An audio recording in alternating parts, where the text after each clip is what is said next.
Alcara Water Solution for hot water problems. Contact 9399906356. మీకు 50 ఏళ్ళ వయసు అనుకుంటారు మామూలుగా.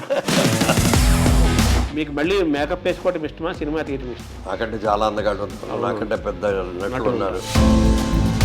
మీ ఫస్ట్ సినిమానే జగమే మాయ, లోకమే మహమాయ. గురువులు ఎవరు ఉన్నారా నాటక రంగంలో? ఆ సి రామ్మోహన్ రావు గారు అన్న ఆయన నాకు కృష్ణ క్లాస్మేట్ కదా. స్కూల్లో మేము పెట్టే నిక్నేమ్ ఏంటో తెలుసండి ఆయనకి. ఫస్ట్ సినిమానే హీరో అయ్యారు. దాని వెనకాల 2 కారణాలండి. ఫైట్స్ డ్యాన్సులు చేసినప్పుడు మిమ్మల్ని మీరు ఎలా మలుచుకున్నారు సార్? ఫైట్లు తేలికైనా చేయగలిగాను కానీ సాంగ్స్ చేయడం మొదట్లో చూడండి కష్టమైంది. రాఘవేంద్రరావు గారు అంటే బొడ్డు మీద పండ్లు పువ్వులు ఇవి చెబుతున్నారు కానీ ఆయన ప్రారంభంలో చాలా గొప్ప సినిమాలు తీశారు. చిరంజీవి గారితో సినిమాలు, ఎన్టీ రామారావుతో సినిమాలు వచ్చిన తర్వాత ఆయన పెద్ద డైరెక్టర్ అయిపోయాడు, మా లాంటి వాళ్ళకి అందకుండా. అప్పుడు మీరు చిరంజీవిని కృష్ణరాజు గారు ఒక రోజున అన్నాడు అనమాట, ఇద్దరు ఫ్యాన్స్ మధ్య కూడా గొడవలైంది. అతడి తర్వాత మళ్ళీ అనుకోకుండా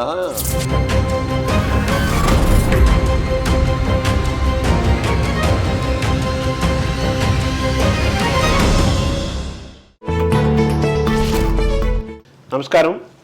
మనతో పాటు మురళీమోహన్ గారు ఉన్నారు. మురళీమోహన్ గారు అంటే తెలుగు వారికి పరిచయం చేసిన అవసరం లేదు. నటుడుగా కొన్ని వందల సినిమాలు చేశారు.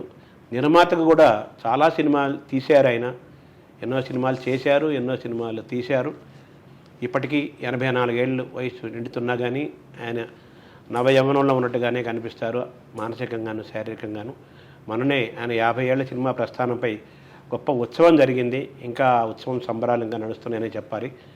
అటువంటి మురళీమోహన్ గారితో 50 ఏళ్ల సినిమా ప్రస్థానంలోని జ్ఞాపకాలు, విశేషాలు, మధురమైన సంఘటనలు, నేర్చుకున్న పాఠాలు, గుణపాఠాలు తెలుసుకునే ప్రయత్నం చేద్దాం. సార్ నమస్కారం. సార్ నమస్కారం. ముందుగా మీకు అభినందనలు. 50 ఏళ్ళు అంటే జీవితంలో పెద్ద సంఖ్య. అది 50 ఏళ్ళు సినిమా పూర్తయింది అనుకుని మీకు 50 ఏళ్ళ వయసు అనుకుంటారు మామూలుగా. మీరు దాదాపు 33-34 ఏళ్ల వయసులో మీరు సినిమాల్లోకి వచ్చినా కానీ చాలా ఫాస్ట్గా మీరు సినిమాలు చేశారు. అలా తొందరగానే నిర్మాతగా కూడా మారారు. ఇది మీ రివ్యూ చేసుకుంటే అసలు మీలో నటుడు అనేది ఉన్నారని మిమ్మల్ని మీరు ఎప్పుడు గుర్తించుకున్నారు? అది నేను చిన్నప్పటి నుంచి బిజినెస్ మ్యాన్ అవ్వాలనే కోరికే ఉండేదండి. దాని మూలంగా నేను చదువు సరిగ్గా వంటపట్ల అంటే కష్టపడి చదివేవాడిని, బాగా కష్టపడి చదివేవాడిని, అన్నీ అయిపోయాయి. మరి ఏదో టెన్షన్ వచ్చేది ఎగ్జామినేషన్ అనగానే, బాగా తెలిసి కూడా రాయలేకపోయేవాడిని, మర్చిపోయేవాడిని. సరే అది 2 సార్లు ఇంటర్మీడియట్ 2 సార్లు ఫెయిల్ అయ్యాను. అలాగే అంతకుముందు SSLC అని ఉండేది, సెకండరీ స్కూల్ లీవింగ్ సర్టిఫికేట్ అని, అది 2 సార్లు ఫెయిల్ అయ్యాను. ఇది మనకు వంట పట్టదులే, ఇది మన బిజినెస్ మీద ఉంది అని డెసిషన్ తీసుకున్న తర్వాత ఏమైందంటే బిజినెస్ చేద్దామంటేనేమో డబ్బులు లేవు. మా నాన్నగారు బిజినెస్లో కొంత దెబ్బతింటాం మూలంగా, కానీ ఆయన పొలిటికల్ దీంతో ఉండి ఎక్కువ కాన్సన్ట్రేషన్ దాని మీద చేసేవారు. ఆయన ఆదిలాబాద్ జిల్లాలో ఉండేవారు, కాంగ్రెస్ వైస్ ప్రెసిడెంట్గా ఉండేవారు. అప్పుడు సరే ఉద్యోగం చేద్దామంటేనేమో డిగ్రీ లేదు, ఏం చేయాలి అని ఖాళీగా కూర్చున్నాం. నాతో పాటు మా ఫ్రెండ్స్ బ్యాచ్ డిగ్రీ పూర్తి చేసి ఉద్యోగం కోసం వాళ్ళు పనుల్లో ఉన్నారు. ఈ టైంలో ఒక రోజున పేపర్లో వచ్చింది, మెడ్రాస్లో ఆంధ్ర క్లబ్లో తెలుగు నాటక పోటీలు జరుగుతున్నాయి, రాదలుచుకున్నారు అందరూ పోటీలు, మీ అప్లికేషన్లు పంపడ్డారు. అది చూసాం. అది చూసిన తర్వాత మాలో ఒకళ్ళు ఎవరో అన్నారు, అది రామిరెడ్డి గారు, దానికి గుత్తా రామిరెడ్డి గారని అయింది, మా ఊరే, మా చిన్నాన్న గారికి తోడు. ఆయన ది ప్రెసిడెంట్, దానికి సెక్రటరీ ఆంధ్ర క్లబ్లో. ఇంకో ఆయన ఉన్నాడు చటర్జీ గారు అని, ఆయన పెద్ద ప్రొడ్యూసర్ అయ్యారు తర్వాత, ఆయనేమో జాయింట్ సెక్రటరీ. సరే మాకు ఆలోచన ఏమొచ్చిందంటే, అక్కడ సెక్రటరీ మనాడే, జాయింట్ సెక్రటరీ మనాడే, మనం కనుక వెళ్ళి పోటీలకు వెళ్తే మన ఫస్ట్ ప్రైజ్ మనకే ఇస్తారు, మనాళ్ళు కదా అనే ఆలోచనతో ఒకళ్ళు అనేటప్పుడు బాగుందంటే బాగుంది అనుకున్నాం. అని మా ఊర్లో ఇట్లా రెగ్యులర్గా నాటకాలు వేసేవాళ్ళు ఉన్నారు. అంటే ఆయన దగ్గరికి వెళ్ళాం. కృష్ణ గారని ఆయన దగ్గరికి వెళ్ళి ఏమంటే ఇట్లా ఆంధ్ర క్లబ్ వాళ్ళు పోటీలు పెట్టారు, ఈ పోటీలకి వెళ్ళాలని ఉంది మాకు కూడా, మేము కూడా ఒక నాటకం వేద్దామని ఉందన్నాం. అంటే ఆయన చెప్పాడు, నాటకం అంటే కనీసం 3 నెలలు రిహార్సల్ చేయాలి, నాటకం చేయలేరు మీరు, ఇప్పుడు నాటికి చేయించుతా మీతో, నాటకం మేము ఆల్రెడీ చేస్తున్నది ఉంది, ఆ నాటకం మేము ఇస్తాం పోటీకి, మీరేమో నాటికి ఇవ్వండి, మీ నాటికి తయారు చేయించాలన్నాడు. సరే రిహార్సల్ మొదలు పెట్టేదాన్ని ఎవడూ రాడు సరిగ్గా, నేను ఒక్కడే సిన్సియర్గా వెళ్ళినట్టుగా వెళ్ళేవాడిని. సరే ప్రాక్టీస్ చేసాం, స్క్రూటినీ చూడటం కోసమని కేవీఎస్ శర్మ గారు అని ఉండేవారు, మీకు గుర్తుంది? కేవీఎస్ శర్మ గారు మోహన్ దాస్ గారు అని ఒక ఆర్టిస్ట్ ఉండేవాడు. అప్పుడు పెద్దగా వేషాలు వేయలేదు కానీ చాలా సినిమాల్లో చేశాడు. వాళ్ళిద్దరు కలిసి స్క్రూటినీ జడ్జ్ చేసుకు వచ్చారు మా ఊర్లో. ఆ రోజు మా ఊరు హై స్కూల్లో చిన్న స్టేజ్ అది కట్టి, చాటపర్లో స్టేజ్ అది కట్టి, ఆ స్టేజ్ మీద మా గుత్తా కృష్ణారావు గారు మా గురువు గారు అయిన నాటకం నేర్పింది ఆయనే, అసలు డైలాగ్ ఎలా చెప్పలేదు కూడా. వాళ్ళేమో నాటకం వేశారు, మేమేమో నాటిక పోలీసు అని ఒక నాటకం వేసాం. మేము వేసిన పోలీసు అనే నాటకంలో పోలీస్ క్యారెక్టర్ నాది, హీరో క్యారెక్టరే. ఎన్టీఆర్ మన దేశం సినిమాలో ఆయన పోలీస్ క్యారెక్టర్ వేసినట్టుగా నాటక రంగంలో మీది కూడా ఫస్ట్ పోలీసే. అదే ఆయన ఇన్స్పెక్టర్గా అప్పటికి నాటకాలు చాలా వేసాడు ఆయన. అవును, ఆయన వేశాడు. ఆయన గుంటూరు కాలేజీలో స్టూడెంట్గా ఉన్నప్పుడే చాలా నాటకాలు వేశాడు. ఆయన జగ్గయ్య గారు, ముక్కామల గారు, ఇట్లా కొంతమందితో వాళ్ళు బాగా. కేవీఎస్ శర్మ గారు కూడా ఆయనకి ఫ్రెండ్, వాళ్ళని కలిసి వేసేవాళ్ళు. అవునండి. సరే మన వచ్చాం, చూసాం, ఊళ్ళో వాళ్ళందరూ మేము చేస్తాను చప్పట్లు కొట్టారు, అబ్బో భలే ఉందని అనుకున్నాను. ఆ రోజు నైట్ డిన్నర్ మా రామిరెడ్డి గారు, గుత్తా రామిరెడ్డి గారు అన్నయ్య గారు ఉన్నారు మా ఊళ్ళో, ఆయన నైట్ డిన్నర్కి వాళ్ళ ఇంట్లోకి పిలిచాడు. సరే నేను వెళ్ళాను. ఆయన వెళ్ళిన తర్వాత మా వాళ్ళు ఎలా చేశారు అన్నాడు. అంటే నవ్వాడు ఆయన. అది కదండి సెలెక్ట్ చేస్తారా మా వాళ్ళని అన్నాడు. అంటే అప్పుడు చెప్పాడు ఆయన, ఏమంటే మీరు ఇంత ఇదిగా అడిగిన తర్వాత నేను చెప్పకుండా ఉండదు, లెక్క ప్రకారం అయితే చెప్పకూడదు, మేము ఎవరు కూడా. రాళ్ళు రత్నాల నాటకం బ్రహ్మాండంగా వేశారండి, పెర్ఫార్మెన్స్ అన్నీ చాలా బాగున్నాయి, కానీ సబ్జెక్ట్ బాగా ప్రచార నాటకం లాగా ఉంది అది. ఇకపోతే పోలీస్ అనేది ఏమో సబ్జెక్ట్ చాలా బాగుందండి, కానీ ఎమిచ్యూర్గా ఉంది, అందరూ కూడా సరిగ్గా లేదండి, అందుకని 2 సెలెక్ట్ చేయట్లేదని చెప్పేశారు. మీ అందరూ చాలా డిసప్పాయింట్ అయ్యి, ఊళ్ళో వాళ్ళందరూ ఏమో భలే చేసేవారా, బ్రహ్మాండంగా చేసేవారా, చాలా బాగున్నవరా, పాత్రలో బాగున్నారు మీరు నన్నాళ్ళల్లా అది 2 సెలెక్ట్ కావాలని కూడా డిసప్పాయింట్ అయ్యాం. అప్పుడు రామిరెడ్డి గారు ఉత్తరం రాశాడు. అప్పుడు ఈ ఫోన్లు ఇవన్నీ కూడా సరిగ్గా లేవు, ఫోన్లో అంటే ట్రంకాలు బుక్ చేసి అది వచ్చి ఇవన్నీ జరిగే పనులు కూడా కాదు. ఆయన కార్డు రాశారు, ఇట్లా పలానా రోజు నుంచి పలానా రోజు వరకు ఇప్పుడు నాటకాలు పోటీలు ఉన్నాయి, వారం 1 వీక్ 5 డేస్ ఇది పెట్టారు. అప్పుడు మీరు కూడా రండి చూద్దురు గారు, నాటకం అంటే ఎట్లా ఉంటుందో అని అన్నాడు. సరే వెళ్ళాం. మొదటి రోజు నుంచి ఆ నాటకాలు చూస్తాడండి, ఆయన ఇదే నాటకం అంటే ఎంత బ్రహ్మాండంగా చేస్తారండి అందరూ కూడా. సినిమా అనేది అది కట్టలుగా తీస్తారు, ఇది అలా కాదు, మొదలుపెట్టి కానీ చివరి దాకా అసలు ఆపడానికి వీలు లేకుండా డైలాగ్ చెప్తూ యాక్షన్ చేస్తూ ఒకళ్ళేమో నీళ్లు పెట్టుకుంటూ నవ్వుతూ అన్ని రకాలు అన్నీ చేయాలి. లైవ్ కదా అది, లైవ్ చూసి అబ్బో అనిపించేది అని ఒక ఇంట్రెస్ట్ కలిగింది. మనం కూడా అవకాశం ఉంటే చేద్దామని. ఆ తర్వాతే మా గుత్తా కృష్ణారావు గారు అన్నైనా మా రాళ్ళు రత్నాల్లో హీరో క్యారెక్టర్ వేరే చేస్తున్నాడు, అది నువ్వు చెయ్యన్నాడు. సరే నేను అది చేశాను. 2-3 ప్రదర్శనలు అయినాయి. ఆ టైంలో అనుకోకుండా బిజినెస్ సెటిల్ అయింది. మా చిన్నాన్న గారు అని, ఇప్పుడు ఆ రామిరెడ్డి గారు అన్నగారు అన్న ఆయనే, గుత్తా మాణిక్యాలరావు గారు అని, ఆయనకి ఏలూరులో కిసాన్ ఇంజనీరింగ్ కంపెనీ చాలా కాలంగా బిజినెస్ ఉంది. ఆయన tractors, oil engines, electric Motors ఇవన్నీ డీల్ చేస్తాడు. ఇట్లా విజయవాడలో బ్రాంచ్ పెడదాం అనుకుంటున్నాను, నువ్వు వర్క్ చేస్తావా, వర్కింగ్ పార్ట్నర్గా వర్క్ చేస్తావా అంటే వర్క్ చేస్తాను, ఇంకా వేరే ఏం లేదు, నెలకు 100 రూపాయలు జీతం ఇస్తాను, 15 పైసలు లాభాల్లో వాటా ఇస్తాను, నువ్వు వస్తావా అన్నాడు. తప్పకుండా వస్తానండి అన్నాను. ఇది జాయిన్ అయ్యాను. అప్పటికి తూచా అంటే ఆ బిజినెస్ గురించి కానీ దీని గురించి ఏమీ తెలియదు, చేయాలని ఆలోచన తప్పితే అనుభవం.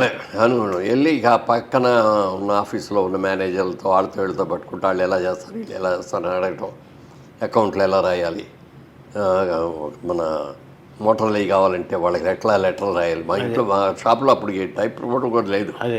పక్క ఆయన దగ్గరికి వెళ్ళి ఒక లెటర్ రాసి పెట్టండి అంటే ఆయనే ఇంగ్లీష్లో రాసి దాన్ని టైప్ చేసిస్తూ ఉన్నాడు. అలా చాలా 2-3 ఏళ్లలో బాగా నేర్చుకున్నాను. బిజినెస్ బ్రహ్మాండంగా చేశాం.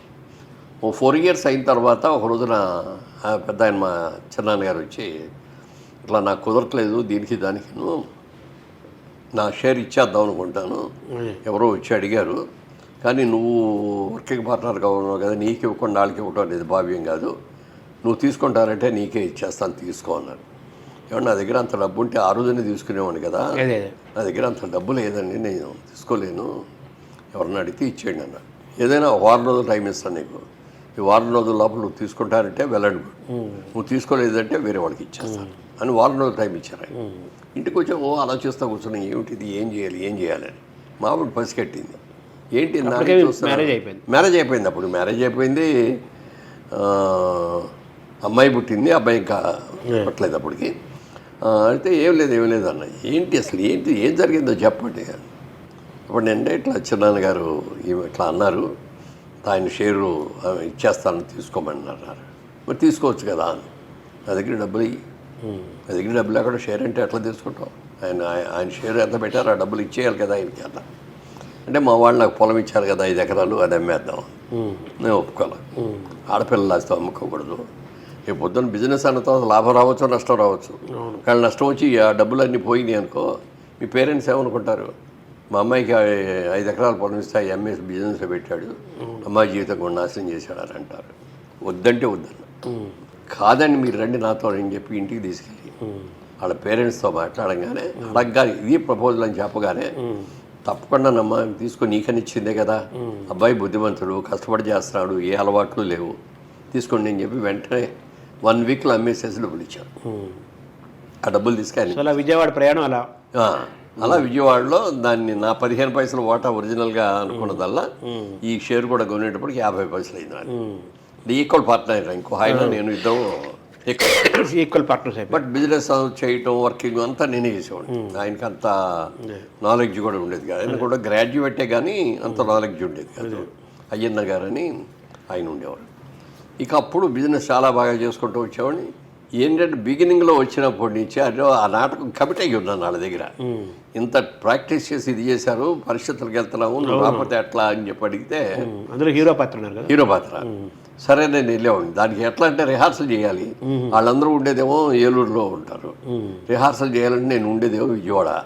అందుకని మళ్ళీ ఈ సంగతి మా చిన్నాన్నగారికి తెలిస్తే ఎక్కడ తిడతారో అని చెప్పి వాళ్ళకి తెలియకుండా షాపు ఆ రోజున 8ంటికి కట్టేయాల్సింది 7ంటికి ఆ పార్ట్నర్కి చెప్పేసి షాప్కి మీరు క్లోజ్ చేసి వెళ్ళిపోండి అని చెప్పి బస్సులో ఏలూరు వెళ్ళి ఏలూరులో రిహార్సల్స్ వేసి మళ్ళీ ఎర్లీ మార్నింగ్ 3ంటికి ఎప్పుడు పూర్తి చేసేవారు.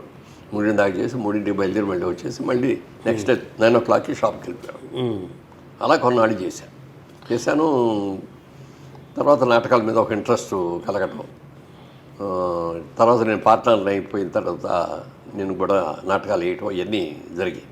సార్, మీకు నాటకాలని ఎలా నటించాలి, ఎలా చూడాలి, ఎలా మాట్లాడాలి, అలాగే ఎదుటి కాంబినేషన్ పాత్రలతో ఎలా ప్రవర్తించాలి, ఇవన్నీ మీకు ఎవరైనా గురువులు ఎవరు ఉన్నారా నాటక రంగంలో? అదే ఒరిజినల్గా చెప్పాలంటే ముందు గురువులు ఏంటంటే మేము ఒక నాటకం చెవ్ అని తమిళ్లో ఒక రైటరు, పొలిటీషియన్ ఆయన ఉన్నాడు. ఆయన నాటకాలు చెవు నాటకాలు అని అంటే బ్రహ్మాండమైన ఫేమస్. అక్కడ చాలా 1 yearలో 100 ప్రదర్శన చేయటం అట్లాంటివి కూడా చేశాడు ఆయన.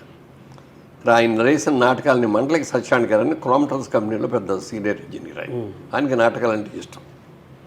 ఆయన వాళ్ళ ఆవిడకి తమిళ్ బాగా తెలుసు, ఆవిడ ట్రాన్స్లేట్ చేసి మాకు ఇచ్చేది. మేము పర్మిషన్ తీసుకొని ఆ నాటకాలు మేము వేసేవాళ్ళం. ఆ వేసే టైంలో అందులో కూడా హీరో క్యారెక్టర్ నాదే, కృష్ణుడు క్యారెక్టర్ అంటే కలియుగ కృష్ణుడు మానవావతారంలో వచ్చిన దాని క్యారెక్టర్ అది. దాంట్లో ఆల్ ఇండియా రేడియో నుంచి 2 ఆర్టిస్టులు తీసుకున్నాను, నండూరు సుబ్బారావు గారు, సి రామ్మోహన్ రావు గారు అని వాళ్ళిద్దరిని. ఆ సి రామ్మోహన్ రావు గారు అన్న ఆయన నాకు డైలాగ్ ఎలా చెప్పాలి, ఎక్కడ వదలాలి, ఎక్కడ లాగాలి, ఎక్కడ ఒత్తు చేయాలి, ఇవన్నీ వాళ్ళు రేడియో వాళ్ళు బాగా ఇది. నేను అప్పుడు కొద్దిగా రేడియో నాటకాలు కూడా వేసేవాడిని. సో ఇవన్నీ కూడా ఇక్కడ వాళ్ళ దగ్గర నుంచి డైలాగ్ ఎలా చెప్పాలి ఇది అనేది వాళ్ళ దగ్గర నేర్చుకున్నా. తర్వాత విన్నపకోట రావణ పంతులు గారు, ఆయన కూడా దాంట్లో ఒక క్యారెక్టర్ చేసేవారు. ఆయన మాకందరికీ మేకప్ వేయటం కానీ ఆయనకున్న అనుభవంతో కొన్ని సలహాలు ఇవ్వటం కానీ అవన్నీ చేసేవారు. అలా నాటకాలు వేసుకుంటూ వచ్చిన తర్వాత సినిమా ఆఫర్లు రావడం మొదలుపెట్టి అప్పటికేం బిజినెస్ చాలా సక్సెస్ఫుల్గా బ్రహ్మాండంగా జరుగుతుంది. నేను చెప్పేశాను, నేను బిజినెస్ మ్యాన్ అవ్వాలనుకున్నా, అయిపోయాను, బిజినెస్ చాలా బాగుంది, ఇప్పుడు దీని వదిలి నేను రాను, నాకు వద్దంటే వద్దాను. సినిమాలు వద్దన్నారా? తర్వాత సోమన్ బాబు గారు ఒకసారి ఏదో షూటింగ్కి అక్కడికి వచ్చారు విజయవాడ. ఆయనకి నాకు ఒక కామన్ ఫ్రెండ్ ఉండేవాడు విజయవాడ. అతను అంతకుముందు సినిమాల్లో వేషాలు ట్రై చేసి సక్సెస్ కాలేదు, వచ్చేసాడు విజయవాడ. అతను సోమన్ బాబు గారు వచ్చారు అని తెలియగానే నేను రాజ్బాబు నా పేరు, రాజ్బాబు గారు సోమన్ బాబు గారు వచ్చారు, హోటల్లో ఉన్నారు, నాకు బాగా మంచి ఫ్రెండ్, నేను వెళ్తున్నాను ఆయనతో మాట్లాడటానికి, మీరు కూడా వస్తారా అన్నాడు. నేను వస్తే బాగోదేమో కదా అన్న. లేదు నాకు బాగా ఫ్రెండ్ రండి అన్నాడు. సరే ఇది చూద్దాం, సోమన్ బాబు గారిని చూడటం కదా, సినిమా యాక్షన్ చూడాలని ఉంటుంది కదా.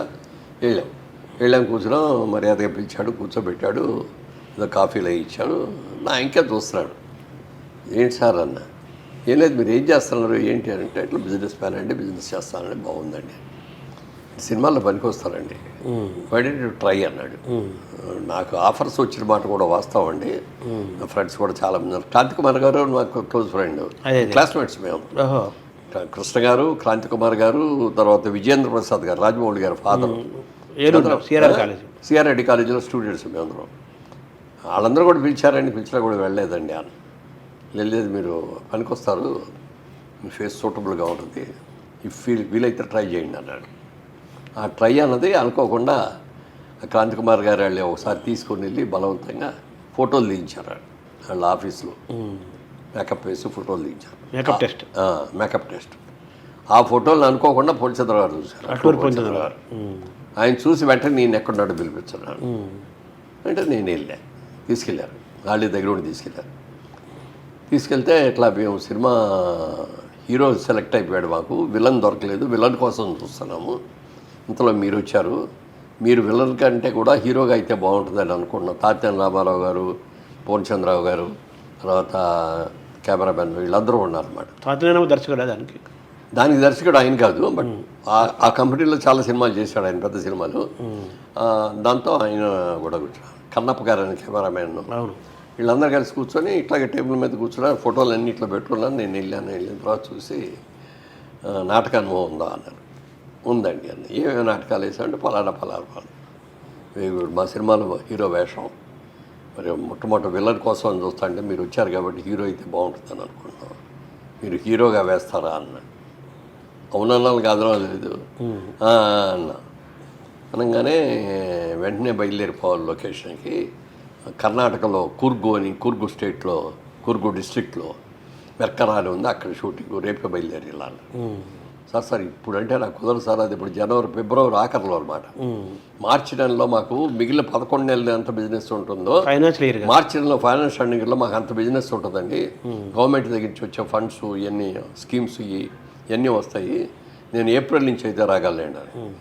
ఏప్రిల్ కుదరదు, మీకు ఒక రోజు టైం ఇస్తాను, వాళ్ళ బయలుదేరి విజయవాడ వెళ్ళండి, ఈ పళ్ళు చూసుకొని తిరిగి రండి, రేపు రాత్రికే బయలుదేరి ఎల్లుండి కుదిరి ఇక్కడ ఉంటారు అని చెప్పారు. గిరిబాబుని కూడా అక్కడే పరిచయం చేసి గిరిబాబుని అడిగారు, మరి గిరిబాబు గారు మీరు నిన్నటిదాకా హీరో అనుకున్నాం, మిమ్మల్ని విలన్ కోసం వెతికాం, ఈయన వచ్చేటప్పటికి ఈయన బాగున్నాడు, ఈయన హీరో అయితే బాగుంటుంది అనుకున్నాం, మీకు అభ్యంతరం అయితే విలన్ వేయగలరా. యాక్చువల్గా ఆయన హీరో అనుకున్నారు, మిమ్మల్ని విలన్ అనుకున్నారు, రివర్స్ అయిపోయింది. విలన్ అని అనుకోలే, విలన్ కోసం చూశారు. నన్ను చూసిన తర్వాత ఈయన విలన్ కంటే కూడా హీరోకి బాగుంటాడు అయిన తర్వాత గిరిబాబుని అడిగితే నాకే అభ్యంతరం లేదండి ఏదని చేస్తాను. అలా జగమేమాయ స్టార్ట్ అయింది. అంటే మామూలుగా మీకు శోభన్ బాబు మీ జీవితంలో చాలా ముఖ్యమైన వ్యక్తిగా ఇప్పుడు మరోసారి ఇంకా పవర్ఫుల్గా అనిపిస్తుంది. అంటే మీరు రియల్ ఎస్టేట్ చేయాలి, భూమి మీద డబ్బులు ఇన్వెస్ట్ చేయాలి, చాలా బాగుంటుంది అని చెప్పి ఈరోజు ఈ జైభేరి అనేది రియల్ ఎస్టేట్లో మీరు ఇంత పేరు తెచ్చుకోవడానికి, ఇంత సంపాదించడానికి కారణం శోభన్ బాబు ఎలా మూలమయ్యారో, సినిమాల్లోకి రావడానికి కూడా శోభన్ బాబు ఇండైరెక్ట్గా ఆయనకి ఇన్స్పిరేషన్ పనిచేసింది. దాని తర్వాత ఏమైందంటే క్రాంతి కుమార్ గారు వాళ్ళు శారదా అనే సినిమా తీశారు. అవును, విశ్వనాథ్ గారు డైరెక్టర్లో, శోభన్ బాబు గారు శారదా ఇద్దరు హీరోయిన్స్. సత్యాని గారిదేమో ఒక బ్రదర్ క్యారెక్టర్, చాలా అప్పుడు దాకా విలన్గా అయిన పెద్ద సెంటిమెంటల్ క్యారెక్టరు. ఆ షూటింగ్ రాజమండ్రిలో జరిగేది. ఈ అందరం మేము ఫ్రెండ్స్ అవటం మూలంగా ఏంటంటే రామయ్య షూటింగ్ శనివారంలో వద్దురుగానంటే, శనివారం మాకు సెలవు ఉండదండి, శనివారం సాయంత్రం బయలుదేరి వస్తాను, ఆదివారం అంతా అక్కడ ఉండి మరి సోమవారం ఎర్లీ మార్నింగ్ వెళ్ళిపోతానండి అని అట్లా వెళ్ళారు. ఒక నెల రోజులు షూటింగ్ ఉంటే 4 వారాలు కూడా వెళ్ళాం. అప్పుడు ఇంకా బాగా పరిచయం అయింది శారదా సినిమా మూలంగా. యాక్చువల్ మీకు కృష్ణ క్లాస్మేట్ కదా, కృష్ణ మీకంటే ముందుగానే ఆయన సినిమాలకు వెళ్ళిపోయారు, మీరు వెళ్ళే టైంగా ఆయన సినిమాల్లో కూడా బాగా ఎస్టాబ్లిష్ అయిపోయారు కదా. ఆయన గతంలో నాటకాలు కూడా వేశారు. ఆయన మిమ్మల్ని సినిమాల్లోకి వస్తే బాగుంటుంది ఇప్పుడు అనలేదా? అంటే అప్పటికి ఆయనకి కూడా ఐడియా లేదు. మేమిద్దరం క్లాస్మేట్స్గా ఉన్నప్పుడు ఆయన కూడా మొదట్లో సినిమా యాక్టర్ వాళ్ళు చాలా అందంగా ఉండేవాడు, మంచి గిరదాల జుట్టు, తెల్లగా రంగు ఉండేవాడు, వైట్ డ్రెస్ వేసుకొని వస్తే అందరూ కూడా స్కూల్లో మేము పెట్టే నిక్ నేమ్ ఏంటో తెలుసండి ఆయనకి, దేవుడు. దేవుడిలాగా వస్తాడు, కూర్చుంటాడు, అంతే. ఎవరిని పలకరించడం, అందరూ మాట్లాడితే అలాగే సమాధానం, అంత క్వైట్గా ఉంటాడు అనమాట. ఆ రోజున దేవుడు అని పేరు ఎవరన్నారో తెలియదు, కానీ నిజంగా ఫిలిం ఇండస్ట్రీలో దేవుడు ఎవరన్నా ఉన్నారంటే కృష్ణ గారు. దేవుడు లాంటి మనిషి, దేవుడు లాంటి మనిషి. అదే డబ్బులు ఇచ్చినా పైన సినిమా పూర్తి అవ్వాలి అని కోఆపరేట్ చేసిన వ్యక్తి. ఆ ప్రొడ్యూసర్ ఏదైనా ఫైనాన్స్గా దెబ్బతింటే మళ్ళీ పిలిచి డేట్లు ఇచ్చి ఫైనాన్స్ కూడా వాళ్ళ దగ్గర నుంచి మాట్లాడి, డిస్ట్రిబ్యూటర్ దగ్గర నుంచి మాట్లాడి మళ్ళీ సినిమా తీయించిన వ్యక్తి కృష్ణ గారు. కృష్ణతో మీకేం చిన్నప్పటి నుంచి స్నేహం, క్లాస్మేట్. సోహన్ బాబు ఏమో మిత్రుడి ద్వారా ఏర్పడ్డ మిత్రుడయ్యారు. తర్వాత మీ జీవితంలో మిమ్మల్ని మీ ఆలోచనలు ప్రభావితం చేసిన వ్యక్తి శోభన్ బాబు. అయితే ఆర్థిక పరంగా ఆలోచన విధానంలో శోభన్ బాబు ఆలోచన విధానము, కృష్ణ ఆలోచన విధానం పూర్తిగా ఆపోజిట్గా ఉంటుంది కదా. సో మీరు కృష్ణ నుంచి మీరు ఏం నేర్చుకున్నారు సార్? అంటే కృష్ణ గారు ఏదైనా చేయదలుచుకుంటే వెనక ముందు ఆలోచించక్కర్లేదు, ప్రయత్నం కనుక మంచిదైతే వెళ్ళిపోవాలి, సాధించాలి, సాధించే వరకు నిద్రపోకూడదు అనేది ఆ డైరింగ్ డాషింగ్ అనేది ఆయన దగ్గర నుంచి నేర్చుకున్నాను. మీరు నేర్చుకున్నాను. శోభన్ బాబు దగ్గర ఏం నేర్చుకున్నాను? శోభన్ బాబు గారి దగ్గర నేర్చుకున్నది ఏంటంటే, శోభన్ బాబు గారు అప్పుడు మేము ఒక సినిమా చేస్తాం, మా సినిమాలో బ్యానర్లో కూడా ముగ్గురు మిత్రులని సినిమా చేస్తా అంటే దాంట్లో ఆయన, నేను, చంద్రమోహను, శోభన్ బాబు గారు ముగ్గురు, ఆయన హీరో, మేము ఇద్దరం కూడా ముగ్గురు మిత్రులు, ఫ్రెండ్స్ అనమాట. సబ్జెక్ట్ అంతా మా ముగ్గురు మీద ఉంటుంది. సో ఆ సినిమాలో చేసినప్పుడు ఇంకా బాగా క్లోజ్ అయిపోయాడు. క్లోజ్ అయిన తర్వాత ఒక రోజున అడిగాడు ఆయన, మురళీమోహన్ గారు మీ ఎర్నింగ్స్ అన్నీ ఎక్కడ ఇన్వెస్ట్ చేస్తారు అన్నాడు. నేను బిజినెస్ మ్యాన్ అండి, అందుకని జేబేరి బ్యానర్ పెట్టుకొని సినిమాలు తీస్తున్నాను, నాకు నచ్చిన సినిమాలు కొనుక్కుంటున్నానండి, అలాగే ఇంకా ఏదో 2 డిస్ట్రిబ్యూటివ్ కంపెనీల్లో షేర్ హోల్డర్గా చేరానండి. హైదరాబాద్లో ఒక కంపెనీ, తెలంగాణకి ఇంకోటి ఆంధ్ర కంపెనీ, ఒకటి విజయవాడలో ఉందండి, ఆ రెండింటిలో కూడా షేర్ హోల్డర్ అండి అని ఆయన అప్పుడు అన్నాడు. ఆయన మీరు సినిమాలు తీసుకుంటున్నారు, మీరే చూసుకుంటున్నారు, మీరే చేస్తున్నారు, మంచి సినిమాలు చేస్తారు, సక్సెస్ఫుల్గా బాగుంది, దట్స్ గుడ్. మీకు నచ్చిన సినిమాలు కొనుక్కుంటున్నారు, దట్ ఈజ్ ఆల్సో గుడ్. అలా కాకుండా మీరు ఇద్దరు పార్ట్నర్స్గా పెట్టుకొని ఆ పార్ట్నర్స్ దాంట్లో మీరు స్లీపింగ్ పార్ట్నర్గా మీరు ఉండి మీరు వెళ్ళి చూసుకుంటారు, అక్కడికి వెళ్ళానండి, నాకు ఎట్లా కుదరదు షూటింగ్ వెళ్ళి కదా, అది మాత్రం మీరు తప్పు చేస్తారండి అని. అవి లేదండి, వాళ్ళు చాలా మంచివాళ్ళండి, మంచివాళ్లే కావచ్చు, కానీ వాళ్ళు కష్టపడి సంపాదించి వచ్చిన లాభాలు నీకు పంచుతారని నువ్వు అనుకుంటే నీ అంత తెలివి తక్కువ ఇంకోటి ఎవరు ఉండడు. లాభాల్లో వాటా వేసరికి విషయం వచ్చేస్తుంది, నువ్వు మాత్రం తప్పు చేస్తావు అదండి. అవి లేదండి, నేను చాలా మంచి వాళ్ళండి, అసలు జరగదా అలాంటిది అని చెప్పేసి వచ్చాను. అనుకోకుండా ఆయన ఏమంటా అన్నాడు, అదే జరిగింది. సంవత్సరం తిరిగేటప్పుడు ఒక కంపెనీ, ఇంకో 6 నెలలు అయ్యేటప్పుడు రెండో కంపెనీ, 2 కూడా ఇదైపోయాయి. ఒక కంపెనీలో పెట్టిన పెట్టుబడే పోతే రెండో కంపెనీలో వాళ్ళు చేసిన అప్పులు కూడా నా మీద పడి, మెయిన్ మేనేజింగ్ పార్ట్నర్ చచ్చిపోయేటప్పటికి అప్పుడు కూడా దాంట్లో నేనే కొంచెం స్ట్రాంగ్ పార్ట్నర్, దాంట్లో డబ్బులు పార్ట్నర్, సినిమాల పార్టీ బాగా మంచి ఊపిలో చేస్తాను కదా. ఫైనాన్సర్స్ అందరూ నా దగ్గరికి వచ్చారు, ఏమండి మీ కంపెనీ పేరు ఇది చేసి ఉన్నాయి, మీరు తీర్చాలండి అని.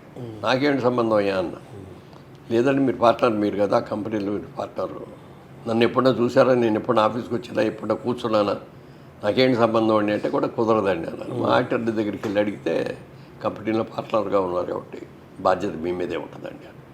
అప్పుడు వాళ్ళందరికీ పిలిచి చెప్పాను, నేనేమీ తెలియదు, నా డబ్బులు పోయినాయి, మీరైనా నన్ను వచ్చి అడుగుతున్నారు కాబట్టి మీరందరూ ఎవరెవరు ఎంత అప్పులు ఇచ్చారో ఓ లిస్ట్ రాసి తీసుకురండి.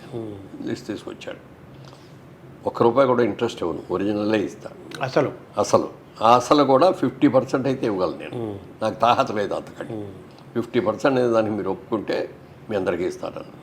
వాడు 1 వారం రోజులు టైం తీసుకొని వచ్చి ఓకే అండి ఇవ్వండి. ఎంతమంది వస్తుంది కదా, అప్పుడు దాకా నేను సంపాదించిన డబ్బు అంతా వాళ్ళకి అయిపోయింది. శోభన్ బాబు చెప్పిన మాట నిజమైంది. అప్పుడు శోభన్ బాబు గారి దగ్గర మీరు చెప్పిందే నిజమైందండి, 2 కంపెనీలు కూడా మూతపడిపోయినాయి, నాకు ఇప్పుడు దాకా సంపాదించిన డబ్బు అంతా కూడా దానికి పోయిందండి అని అప్పుడు అడిగా. ఏమండి మీరు నాకంటే సీనియర్ హీరో, నాకంటే పెద్ద హీరో, మంచి చాలా సినిమాల్లో చేస్తున్నారు, రెమ్యూనరేషన్ కూడా బోర్డు తీసుకుంటున్నారు, మీ డబ్బు అంతా ఎక్కడ ఇన్వెస్ట్ చేస్తారండి అని అడిగితే అప్పుడు ఆయన చెప్పింది తీర్మానం అందరికీ తెలిసింది. అయినా కూడా ఆయన చెప్పింది ఆ టైంలో చెప్పడం అనేది నాకు ఇదిలాగా అనమాట, ఒక దేవుడిలాగా గీతోపదేశం చేసిన కృష్ణుడిలాగా అనిపించాడు నాకు. నేను ఒక అర్జునుడిలాగా అలాగే అన్నా. ఈ ప్రపంచంలో సముద్రం 3 వంతులు ఉంది, ఒక్కొంతే ల్యాండ్ ఉంది. ఆ ఒక్కొంత ల్యాండ్లో కూడా మంచు పర్వతాల్లో ఉండలేరు, ఎడారుల్లో ఉండలేరు. ఈ నివేశించే స్థలం అనేది భూమి మీద చాలా తక్కువ ఉంది. ప్రపంచం యావత్తు ఏ దేశంలో చూసుకున్నా సంతానం విపరీతంగా పెరిగిపోతారు, జనాభా విపరీతంగా పెరిగిపోతారు. రాబోయే రోజుల్లో ల్యాండ్కి విపరీతమైన డిమాండ్ వస్తుందని నేను ఆలోచించి ప్రతి రూపాయి నేను దానికే ఖర్చు పెడతానండి. నేను కొనేస్తాను. నాకు చాలా అద్భుతంగా నచ్చేసింది అన్నమాట. ఇక నుంచి నేను అదే చేస్తానండి. నా సంపాదన ఇంకప్పుడు కూడా పెద్ద సంపాదన కాకపోయినా వచ్చిన సంపాదన 1000 గజాలు కొనుక్కోవడం, 2000 గజాలు కొనుక్కోవడం, లేకపోతే ఒక అపార్ట్మెంట్ కొనుక్కోవడం, అట్లా చేసుకుంటా. సార్ తర్వాత మీరు సినిమాల్లోకి వెళ్ళారు. ఈ సినిమాలో నేను స్థిరపడిపోతాను, ఇక్కడ మనం కంటిన్యూ అయిపోవచ్చు అనేది ఎప్పుడు మీకు కలిగింది సార్? అది అంటే ఒక 25 సినిమాలు అయిన తర్వాత కలిగింది. అంటే ఇక షూటింగ్ లేకపోయినప్పుడల్లా విజయవాడ వెళ్ళిపోయి బిజినెస్ చూసుకుంటూ ఉండేవాడిని. అప్పుడు కూడా ఒక స్టేజ్కి వచ్చినప్పుడు విజయవాడ వెళ్ళటానికి కూడా టైం లేక వెళ్ళలేని పరిస్థితి వచ్చినప్పుడు అప్పుడు మా పార్ట్నర్ దగ్గరికి వెళ్ళి నేను కాన్సన్ట్రేట్ చేయలేకపోతున్నాను, రాలేకపోతున్నాను, రావటానికి కూడా కుదరట్లేదు, నా షేర్ కూడా మీరు తీసేసుకోండి, మీరే చేసుకోండి అన్న. అంటే మీరు లేకుండా చేయటం నా వల్ల కాదండి, అందుకని డెఫినెట్గా క్లోజ్ చేసేద్దామండి మీరు రాకపోతే. సరే అన్నా, ఇద్దరం క్లోజ్ చేస్తాం బిజినెస్. అప్పుడు ఫ్యామిలీ షిఫ్ట్ చేసి మెడ్రాస్కి. మనకి ఇక ఫుల్గా చేతిరెండ సినిమాలు ఉన్నాయి, రిలీజ్ అయిన సినిమాలు కూడా సక్సెస్గా. అప్పటికి ఎన్టీ రామారావుతో చేసిన అన్నదమ్ముల అనుబంధం ఇవన్నీ కూడా అయిపోయింది. అప్పటికి ఇవన్నీ కూడా సక్సెస్ అయింది. మేము తీసిన వారాల అబ్బాయి ఇవన్నీ కూడా వారాల అబ్బాయి అవ్వలేదు, లేకపోతే రామందండి తీసాం. అప్పటికి ఈ కూడా సక్సెస్ అయింది. ఈ షిఫ్ట్ చెప్తాను అప్పుడు ఫ్యామిలీ షిఫ్ట్ చేసి. అంటే మిమ్మల్ని మీరే సమీక్ష చేసుకుంటే, మిమ్మల్ని మీరు ప్రశ్నించుకుంటే, మీరు సినిమాలో నటుడుగా సక్సెస్ అవ్వడానికి ఏంటి ప్లస్ పాయింట్ అనుకుంటున్నారు సార్ మీరు?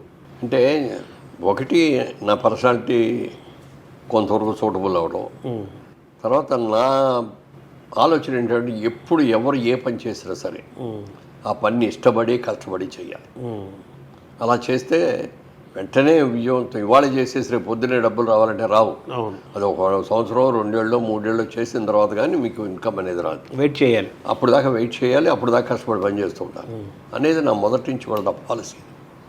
ఆ విధంగా చేయటం మూలంగా నాకు మంచి అవకాశాలు వచ్చాయి. అంటే పాత్రలోను ఎంపిక చేసుకోవటంలో మీరు ఏ పాత్ర వస్తే ఆ పాత్ర చేశారా, లేకపోతే ఏమైనా ఆలోచించేవారు? అప్పుడు ఉన్న మా స్టేజ్ స్ట్రక్చర్కి సబ్జెక్ట్ ఏంటో చెప్పండి అని అడిగే స్టాటస్ కొత్త కాదు. అదే పెద్ద హీరోల దగ్గరికి వెళ్ళి మాత్రం చెప్పేవారు. రామారావుకి, నాగేశ్వరరావుకి, కృష్ణ గారికి కూడా చెప్పేవారో కదా నాకు తెలియదు. పవన్ బాబు గారు కొంతవరకు ఇవి ఉండేది. అందుకని మాకు దాసరా గారినో లేకపోతే రాఘవేంద్రరావు గారినో సబ్జెక్ట్ ఏంటంటే నా క్యారెక్టర్ ఏంటి అని అడగటం అనేది ఉండేది కదా. అంత ఇది లేదు.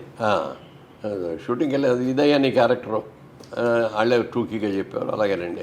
ఫస్ట్ సినిమానే హీరో అయ్యారు, చాలా తొందరగానే హీరోగా మీరు సక్సెస్ అయిపోయారు, నిలబడిపోయారు ఇండస్ట్రీలో. దానికి ఏంటంటే దాని వెనకాల ఏంటి సూత్రం? దాని వెనకాల 2 కారణాలండి. నాకు మంచి సంస్థలు రావటం, పెద్ద డైరెక్టర్లతో సినిమాలు రావటం, ఎన్టీ రామారావు, నాగేశ్వరరావు లాంటి పెద్ద హీరోలతో కలిపి చేయటం. అలాగే కృష్ణ గారితో అప్పుడు చేయలేదు పెద్దగా, శోభన్ బాబు గారితోనూ, కృష్ణరాజు గారితోనూ, తర్వాత కృష్ణ గారితో కూడా కలిసి చేయటం. ఇవన్నీ చేయటం అంటే హీరోగానే చేయాలని కాదు, సెకండ్ హీరో కూడా మనం చేస్తూ ఉండాలి. ఎందుకంటే పెద్ద సినిమాలు, సెకండ్ హీరోలో ఎన్ని పెద్ద సినిమాలు ఉంటాయి. పెద్ద సినిమాల్లో మనం చిన్న క్యారెక్టర్స్తో సక్సెస్ అవుతాం.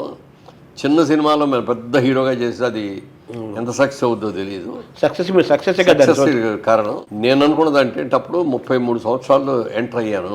మహా అయితే నా కెరీర్ ఇంకో 15 ఏళ్ళు ఉంటుంది, అంతకంటే ఉండదు. 50 ఏళ్ళకి మనం కంపల్సరీగా రిటైర్ అయిపోవాలి. 50 ఏళ్ళకి రిటైర్ అయిపోవాలంటే 50 ఏళ్ళలో ఎన్ని సినిమాలు చేస్తే అన్ని సినిమాలు చేసేయాలి. అందుకని హీరో వచ్చినా, సెకండ్ హీరో వచ్చినా అన్నీ చేసేసారు. కొన్ని సినిమాల్లో గెస్ట్ వేషాలు కూడా ఇస్తారు. అంటే మీరు స్టూడెంట్ దశలో ఉన్నప్పుడు, యువకుడుగా ఉన్నప్పుడు మీ అభిమాన హీరోలు ఎవరు? అప్పుడు నాకు ఏంటంటే పౌరాణిక సినిమాలు అయితేనే ఎన్టీ రామారావు అండి, పౌరాణికాలు, జానపదాలు. సోషల్ ఫిలిమ్స్ అంటే అక్కడే నాగేశ్వరరావు. వాళ్ళ ఇన్ఫ్లుయెన్స్, ప్రభావం మీ పైన ఏమైనా ఉందా? నాగేశ్వరరావు గారి ఇన్ఫ్లుయెన్స్ నా మీద ఉందండి. ఉందంటే ఉందని నాకు తెలియదు. ఆయన సినిమాలు అన్ని సినిమాలు చూసేవాడిని. సావిత్రి గారు ఆయన అంటే ఇక మరీ ఎక్కువ చూసేవాడిని. అది తెలియకుండా నా వల్ల కొంత ఇదైంది అనుకుంటా. కొన్ని సినిమాలు చేసిన తర్వాత ఎట్లాగని మీలాంటి జర్నలిస్టే వచ్చినప్పుడు ఏమంటే మీరు నాగేశ్వరరావుని ఇమిటేట్ చేస్తున్నారు, అలా ఇమిటేట్ చేస్తే ఇది ఉండదండి, మీ ఒరిజినాలిటీ ఉండాలి అన్నాడు. ఇవి నేను చేయట్లేదండి అన్న. లేదు, ఒకసారి మీరు పాటలు చూసుకోండి అన్నాడు. తర్వాత చూసుకుంటే నిజమే అనిపించింది నాకు. అప్పుడు దాకా ఇమిటేట్ చేస్తానని కూడా నాకు తెలియదు, ఇది కూడా లేదు, చేయాలని కూడా లేదు. కానీ ఆ ఇన్ఫ్లుయెన్స్ నా మీద ఉండటం మూలంగా నాగేశ్వరరావు గారి సినిమాలు ఆయన నటన నా హృదయంలో నాటుకోవటం మూలంగా కొంత చేశాననేది అప్పుడు తెలిసింది. ఇక అక్కడి నుంచి అది కాపాడుకొని అది కాకుండా నా ఒరిజినల్ యాక్షన్ క్యారెక్టర్ అనేది చేయటం అంతే. బిహేవ్ డాక్టర్ అంటే డాక్టర్ లాగా బిహేవ్ చేయి, కాలేజ్ స్టూడెంట్ లాగా బిహేవ్ చేయి, ప్రేమికుడు అంటే ప్రేమికుడు లాగా బిహేవ్ చేయి. దాన్ని యాక్టింగ్ అనండి. అదే బిహేవ్ చేయటం అంతే. బిహేవ్ చేయటం. ఆ పాత్ర ఏంటి, ఆ పాత్ర లక్షణాలు ఏంటి, స్వభావం డైరెక్టర్ చెప్పింది గుర్తుపెట్టుకోవడం చేయటం. అదే మీరు సాత్వికంగా ఉంటారు మనిషి. ఇప్పుడు మన బాలయ్య గారు ఎలాగో కొంతమంది ధర్మరాజు పాత్ర అనగానే బాలయ్య గారు అలాగా మనిషి సాత్వికత కంప్లీట్. ఇంత సాత్వికత ఉన్న మీరు చూడగానే మీరు ఎప్పటికీ సాత్వికంగా ఉంటారు. ఇంత సాత్వికత ఉన్న మీరు ఫైట్స్ చేశారు, డ్యాన్సులు చేశారు. అప్పుడు మీరు ఎలా దాన్ని బిగినింగ్లో కొన్ని మంచి యాక్షన్ సినిమాలు కూడా వచ్చినాయండి. భారతంలో ఒక అమ్మాయిని దాసరి గారు డైరెక్ట్ చేశారండి. దాంట్లో రఫ్ క్యారెక్టర్ అది చాలా మంచి పేరు వచ్చింది, సినిమా కూడా బాగా సక్సెస్ అయింది. ఇలాంటి క్యారెక్టర్లు చేయని ఒకళ్ళు వచ్చి చెప్పారు. కానీ అప్పటి వరకు నాకు వచ్చినవన్నీ కూడా కుటుంబ కథా చిత్రాలు. నేను అప్పుడు ఒకటే ఆలోచించుకున్నా, కృష్ణ గారిలాగా అంత మాస్ హీరోగా నేను చేయలేను. ఎన్టీ రామారావు గారికి నాగేశ్వరరావు వాళ్ళకి ఒక ఇమేజ్ ఉంది, వాళ్ళు ఎప్పుడో ఎస్టాబ్లిష్ చేసుకున్నారు. అందుకని నా పర్సనాలిటీకి నా ఇదికి నాగేశ్వరరావు గారు చేసిన సినిమాలు లాంటివి కానీ శోభన్ బాబు గారు చేసిన సినిమాలు లాంటివి చేసి ఫ్యామిలీ ఓరియంటెడ్ సబ్జెక్ట్స్ చేసుకుంటే మనకు బాగా సూట్ అవుద్ది అని అనుకొని ఫ్యామిలీ ఓరియంటెడ్ సినిమాలు సెలెక్ట్ చేసుకొని అయ్యే చేశాను. నేను తీసిన సినిమాలు కూడా చూస్తే అన్ని సినిమాలు కూడా ఫ్యామిలీ ఓరియంటెడ్ సినిమాలు. అంటే మీ సినిమాలు ప్రధానంగా మీరు కుటుంబ కథా చిత్రాలుగానే తీసుకున్నాం. కథ హీరోగా ఉండే సినిమాలు, కథే హీరో అంటారు కదా దాసరి గారు ఎప్పుడు కూడా.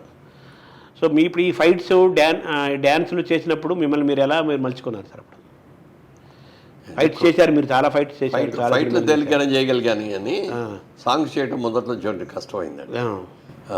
రిహార్సల్ చేసేవాడిని. సాంగ్ చేసేటప్పుడు డాన్స్ మాస్టర్ గారి ముందుకు చెప్పి నాకు డాన్స్ రాదండి, మూమెంట్స్ ఏమైనా ఉంటే చెప్పండి, నేను వచ్చి రిహార్సల్ చేస్తానని చెప్పి ముందుగా వెళ్ళి వాళ్ళ దగ్గర 2 రోజులు రిహార్సల్ కూడా చేసి అట్లా చేసేవాడు. మీ ఫస్ట్ సినిమానే జగమే మాయ కదా? నిజంగానే జగమే మాయని మీరు తెలుసుకున్నారా, గుర్తించారా? అది మాయ అనేది అంటే అంటే అది నెగిటివ్ అని పాజిటివ్ రెండూ ఉంటాయి, అందులో ఉంటాయి, రెండు ఉంటాయి, ప్రతి దాంట్లో ఉంటాయి. నెగిటివ్ పాజిటివ్ అనేది ఒక సినిమాల్లోనే కాదు, అన్ని చోట్ల ఉంటాయి. జగమే మాయ అన్నారు, జగమే మాయ అంతే. జగమే మాయ సినిమా జగమే మాయ లేదు కదా. అవును, జగమే లోకమే మాయ, లోకమే మహమాయ. ఇట్లా అందులో మంచి మోసాలు ఉంటాయి, మంచివి ఉంటాయి. అవును, విలన్స్ ఉంటారు, స్వార్థపరులు ఉంటారు, శాగధన్లు ఉంటారు, మనం ఊహించడం జరుగుతాయి. అందుకని అందులోంచి మనం ఏం మంచి తీసుకోవాలి అదే తీసుకున్నాం. తర్వాత సినిమా ఇండస్ట్రీకి వచ్చి సెటిల్ అవుతాం, మనం చేద్దాం అనుకున్నప్పుడు ఎవరిని మనం ఆదర్శంగా తీసుకోవాలి అనుకున్న దాంట్లో ఒక నాగేశ్వరరావు గారిని, ఒక ఎన్టీ రామారావు గారిని, అలా వాళ్ళు ఎంత క్రమశిక్షణగా ఉంటారు, ఎంత ఇదిగా చేస్తారనేది వాళ్ళు చూసి అనుకున్నా.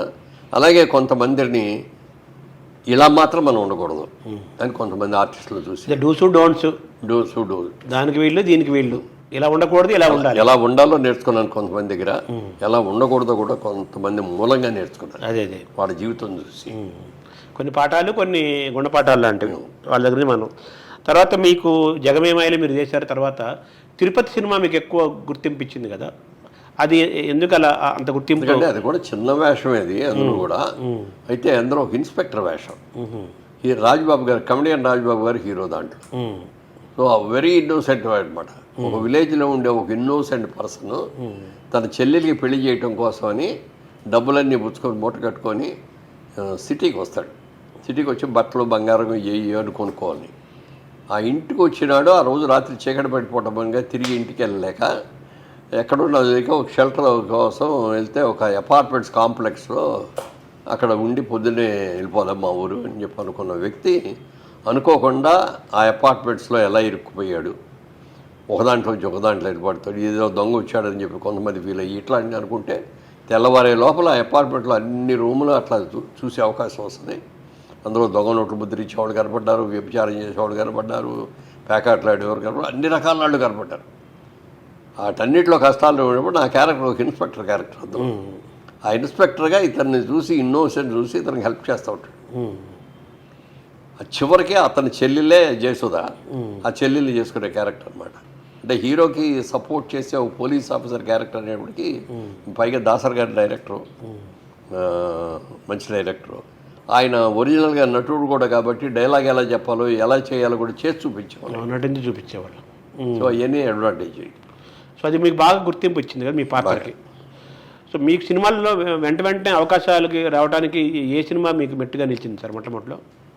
అంటే దాసర్ గారి సినిమాలు చాలా సినిమాలు చేశారండి. దాంట్లో భారతంలో ఒక అమ్మాయి అనే సినిమా చేసినప్పుడు అందులో మంచి రఫ్ క్యారెక్టర్, స్టూడెంట్ క్యారెక్టరు, ఆ స్టూడెంట్ నాయకుడు అనమాట. ఇక అందరూ అంతా చాలా నీతిగా ఉండే నాయకుడు, అన్యాయాన్ని ఇది చేయడు, న్యాయానికి నిలబడతాడు, అట్లా అలాంటి క్యారెక్టర్. దానికోసం అవసరం తల్లిదండ్రులను వ్యతిరేకిస్తాడు, ఇంకేంటి చేస్తాడు. అలాంటి క్యారెక్టర్, ఒక రఫ్ క్యారెక్టరు, మంచి క్యారెక్టర్, మంచి అలాంటిది చాలా మంచి పేరు వచ్చిందండి ఆ సినిమాలో. సినిమా కూడా 100 days ఆడింది. అది బాగా మంచి పేరు తెచ్చుకుంది. ఏ క్యారెక్టర్ ఇచ్చినా చేయగలడు ఎదురు అనేది. ఇది జరుగుతూ ఉండగానే ఎన్టీ రామారావు గారితో అన్నదమ్ముల అనుబంధం క్యారెక్టర్ అది ఎంత బూస్టింగ్ ఇచ్చేసిందంటే, సినిమా అయిన తర్వాత ఎన్టీఆర్ తమ్ముడు రా అనేవారు నన్ను. పేరు కూడా అప్పటికి మురళీమోహన్ అనే పేరు కూడా పెద్దగా ఎస్టాబ్లిష్ కాలేదు. అందుకని అన్నదమ్ముల అనుబంధం ఎన్టీఆర్ తమ్ముడు రా అనేవారు. అది విపరీతమైన ఇది వచ్చేది. నేను అందుకున్న మొట్టమొదటి 100 days షీల్డ్ కూడా అయింది ఆ సినిమాకి. పైగా ఎంత ఇది ఎన్టీ రామారావు లాంటితో త్రూఅవుట్ ఆయన తమ్ముడిగా, ఆయన నేను బాలకృష్ణ తమ్ముళ్ళుగా ముగ్గురు అన్నదమ్ములుగా చేయటం. అప్పుడు చాలా డిమాండ్లో ఉన్న హీరోయిన్ లత. అదే ఓ పక్కన ఎంజీఆర్ గారితో పెద్ద పెద్ద సినిమాలు, ఎన్టీ రామారావు గారితో, నాగేశ్వరరావు గారితో అంతరం చేస్తున్నారు. అంత పెద్ద హీరోయిన్ నాకు పక్కన హీరోయిన్. అమ్మో, ఇంత పెద్ద హీరోయిన్ పక్కన సాంగ్స్ అంటున్నారు, చేయగలనా లేదా అని అనుమానం వచ్చి కూడా అప్పటికి డాన్స్ మాస్టర్ దగ్గరికి వెళ్ళిపోయి వాళ్ళ దగ్గర రిహార్సల్ చేశాను. దాంట్లో చాలా మంచి పేరు వచ్చేసారు. ఎన్టీఆర్ గారు హిందీ సినిమా తెలుగులో రీమేక్ యాదవ్ కి బారాత్ అని హిందీ సినిమా. ఆ సినిమా తీసేటప్పుడు ఆ సినిమా కూడా చూపించారు నాకు. ఆ సినిమా చూసిన తర్వాత అది ఎంత యాక్టివ్ క్యారెక్టర్, ఎంత బాగా చేస్తాడు, అది మనసులో దాన్ని ఎస్టాబ్లిష్ చేసుకొని దాన్ని తగ్గట్టుగా చేసి. అంటే బాలకృష్ణ పరిచయం కూడా మీకు ఆ సినిమాతో అంటారా? అంతే, బాలకృష్ణ పరిచయం కూడా అందులో. ఆ సినిమాతో మీకు పరిచయం అయిన తర్వాత ఆయన బాలకృష్ణ హీరోగా మీ సొంత బ్యానర్లో సినిమా కూడా తీశారు, భారతంలో బాలచంద్రుడు అనే సినిమా. అదే ఇందులో చంద్రమోహన్ వేయాల్సిందట కదా ఆ సినిమాలో యాక్చువల్గా. ఏదండి ఇప్పుడు మీరు ముగ్గురు, బాలకృష్ణ, మీరు, ఎన్టీఆర్ సినిమాలో.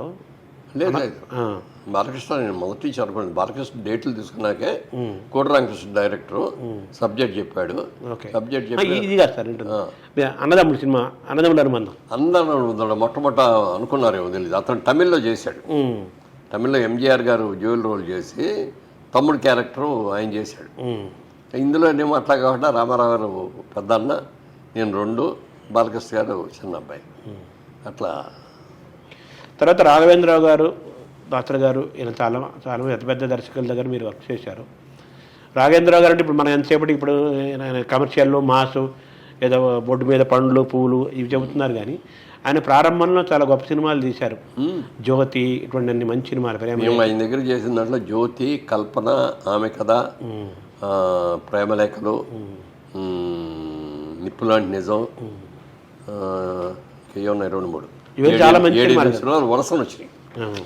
ఆ తర్వాత చిరంజీవి గారితో సినిమాలు, ఎన్టీ రామారావుతో సినిమాలు వచ్చిన తర్వాత ఆయన పెద్ద డైరెక్టర్ అయిపోయాడు. మా లాంటి వాళ్ళకి అందకుండా అదే ఆయన జోనర్ కూడా మారిపోయింది. జోన్ కూడా మారిపోయింది. సరే, ఓవరాల్గా ఇన్నేళ్ళ ఈ దాదాపు 350 సినిమాల పైన చేశారు మీరు. మీకు బాగా ఎప్పుడు ఎక్కువగా మీ ఏ పాత్రలు మీకు మెదులుతుంటాయి సార్ మెదడులో, ఎప్పుడు మనసులో? అంటే మనసులో లేదు సార్, నేను తీసిన సినిమాల్లోనే భారతంలో బాలచంద్రుడు ఒకటి, భారతంలో ఒక అమ్మాయి ఒకటి అట్లా మెదులుతూ ఉంటుంది. దాసర్ గారు బయట వాళ్ళకి చేసే సినిమా ఇదెక్కడి న్యాయం ఒకటి తీశారు. అందులో భార్యకు ఒక ఇది రూల్, భర్తకు ఒక రూల్. భర్త ఆ న్యాయం చేస్తేనేమో అతనేమో చాలా శ్రీరామచంద్రుడు గొప్పవాడు, బలి చేశాడంటారు. అదే పని ఒక ఆడపిల్ల చేస్తే స్వార్థపరురాలు, సంపాదించిన డబ్బులు తీసుకెళ్ళి పుట్టింటికి పెట్టేస్తుందని చెప్పి చెడ్డ పేరు వస్తుంది. ఇది ఎక్కడ న్యాయం అండి అని చెప్పి పోరాటం చేసే క్యారెక్టరేమో ప్రభా. అది సినిమా పెద్ద సక్సెస్ అయింది, 100 days ఆడింది. దాంట్లో నాకు కూడా చాలా మంచి పేరు వచ్చింది. అంటే స్ట్రగుల్ అయ్యే క్యారెక్టర్, అటు తల్లి తండ్రిని కాదని అలా అని చెప్పి కట్టుకున్న భార్యని తప్పు అని కూడా ఇతను అనలేడు. మానసిక సంఘర్షణ అంటే ఇంకేమేం పాత్రలు. అలాగే వరాలబ్బాయి, మా బ్యానర్ పెట్టుకుని తీసిన సినిమాల్లో వరాలబ్బాయి చాలా మంచి పేరు తెచ్చిపెట్టిందండి. ఓ తండ్రి తీర్పు తర్వాత, ఇది అయిన తర్వాత పిచ్చి పంతులు చేసాం. పిచ్చి పంతులు చేసిన తర్వాత ఇంకే 2 సినిమాలు చేసాం. దాని తర్వాత ఓ తండ్రి తీర్పు చేసాం. అది కూడా హిందీ సినిమా. పేరు గుర్తులేదు, రాజేష్ ఖన్నాను షబనాజు చేశారు, అది పెద్ద హిట్ అయింది. తమిళ్లోనేమో శివాజీ గణేష్ గారు చేశారు, అది అక్కడ హిట్ అయింది. తెలుగు రైట్స్ అప్పుడు నాకు బాగా నచ్చిన సినిమా చూడగానే విపరీతంగా నచ్చింది. బొంబాయి వెళ్ళి ఆ రైట్స్ కొనుక్కొని తెచ్చుకొని ఆ సినిమా మొదలుపెట్టాం. ఓల్డ్ క్యారెక్టర్ అందులో, నేను యంగ్ హీరోగా బ్రహ్మాండంగా చేస్తున్న రోజుల్లో ఓల్డ్ క్యారెక్టర్. అది మీరు ధైర్యం చేసి యాక్సెప్ట్ చేశారు? చూసి యాక్సెప్ట్, సినిమా చాలా బాగుందని యాక్సెప్ట్ చేసాం. మధ్య మధ్యలో ఫ్లాష్ బ్యాక్లో మాత్రం యంగ్గా పాటలు అయ్యి వచ్చాయి, పాటలు పెట్టారు. ఆ సినిమా రేపు షూటింగ్ అనగా ఇవాళ రోజున ఎందుకో నాకు ఫియర్ లాగా వచ్చేసి డైరెక్టర్ని పిలిచి, ఏమంటే నాకు ఏదో అనుమానంగా ఉంది, నేను చేయలేనేమో ఈ క్యారెక్టరు. రాజేష్ ఖన్నా చేశాడు, పెద్ద ఫేమ్లో ఉన్నాడు, బ్రహ్మాండంగా సక్సెస్ అయింది. శివాజీ గారు చేశారు, బ్రహ్మాండంగా అయింది. రేపు పొద్దున్న నా సినిమా కనుక సక్సెస్ కాకపోతే మురళీమోహన్ చెడగొట్టాడు అని అంటారు, నేను న్యాయం చేయలేదేమోనండి, అనుమానంగా ఉంది అంటే. ఆ పాత్ర హెవీ అనుకున్నారా? అందులో ఓల్డ్ క్యారెక్టర్ చేయటం, ఆ క్యారెక్టర్ మరి దాంతో సక్సెస్ అవుద్దో లేదో ఇట్లాంటి డౌట్స్ వచ్చినాయి, అలా చేయగలను లేదని. అప్పుడు రాజాచంద్ర అన్నాడు అనమాట, మీరు అన్నయ్య మీరు అట్లాంటిది ఏం పెట్టుకోవాలి, you will do, you can do, నేను పక్కన ఉన్నాను, జాగ్రత్తగా దగ్గరుండి చూసుకుంటాను, చేయండి. రేపు పొద్దున అలాంటి అనుమానం ఏమీ లేకుండా మనసులో పెట్టుకోండి, తీసేసి పొద్దున్న రండి. ఆ ఒక్కరోజు షూటింగ్ అయ్యే వరకు కొంచెం టెన్షన్గా చేశాను. రెండో రోజు నుంచి అలవాటు పడి. సార్ మీరు చాలా మంది దర్శకులు పనిచేశారు కదా, దాంట్లో బెస్ట్ యాక్టర్గా అవార్డు వచ్చింది నాకు, నంది అవార్డు. సినిమాకి బెస్ట్ పిక్చర్గా నంది అవార్డు వచ్చింది, అది అంత పెద్ద హిట్ అయింది. అదే మీరు ఏదైతే భయపడ్డారో దానికి అంత పెద్ద గుర్తింపు వచ్చింది. సో వాళ్ళ నిర్ణయం కరెక్ట్. అంటే మీరు అంటే ఆ భయం పడకుండా నేను చేయగలను అని ఓవర్ దగ్గరికి వెళ్తే ఒకసారి నేను చేయలేకపోవచ్చు కూడా. అదే కానీ వాళ్ళకు ఉంది మీ మీద నమ్మకం. మా డైరెక్ట్గా విపరీతంగా మీరు చేస్తారు, బ్రహ్మాండంగా చేస్తారు, మీరు అసలు అనుమానం పెట్టుకోకుండా తీసేయండి అన్న. అప్పుడు ఏమని అడిగానంటే ఒక్కటే అడిగాను, ముందు ఓల్డ్ క్యారెక్టర్ చేసేద్దామండి, అప్పటికే ఒక 10 రోజులు గెడ్డం చేసుకోవద్దని చెప్పి డైరెక్టర్ కూడా చెప్పాడు. గెడ్డం చేసుకోవట్లా, ముందు సెకండ్ హాఫ్లో అదే ఆ ఓల్డ్ క్యారెక్టర్ వచ్చేది అంతా తీసేద్దామండి, యంగ్ క్యారెక్టర్ వచ్చేది డ్యూయెట్లు వీళ్ళ సీన్లు అవన్నీ తర్వాత చేద్దామండి అని. ఈ క్యారెక్టర్ అంతా అయిపోయిన తర్వాత అప్పుడు మళ్ళీ షేవ్ చేసేసి మళ్ళీ విగ్ పెట్టుకొని ఆ యంగ్ గెటప్ వేసుకొని ఆ పార్ట్ చేసాం. సినిమా టోటల్గా విపరీతమైన సక్సెస్ అయింది, మంచి పేరు వచ్చింది, మీకు కాన్ఫిడెన్స్ వచ్చింది, బాగా కాన్ఫిడెన్స్ వచ్చింది ఆ సినిమా. సార్ మీరు ఎప్పుడు కూడా చెప్తుంటారు మీ జీవితంలో దాసరి గారు పాత్ర చాలా గొప్పదని. ఎలా మీకు దాసరి గారు మీకు అంతగా అనిపించారు సార్, ఎందుకని? అంటే నేను చెప్పే కదా, నా మొదటి సినిమా జగమేమ అయిపోయిన తర్వాత రెండో సినిమా నాకు బాగా క్లోజ్ పడిన హనుమాన్ ప్రసాద్ గారు ప్రొడ్యూసర్గా దాసరి గారి డైరెక్షన్లో తిరుపతి అనే సినిమా చేశాను. అతను ప్రొడ్యూసర్ నాకు క్లోజ్ ఫ్రెండ్ అవటం మూలంగా నేను ప్రొడక్షన్ కూడా నేనే చేసేవాడిని. ఓ పక్కన ప్రొడక్షన్ చేయటం, ఓ పక్కన యాక్ట్ చేయటం, అంటే హెల్ప్ చేసేవాడు, ఉన్నే సరదాగా హెల్ప్ చేసేవాడు.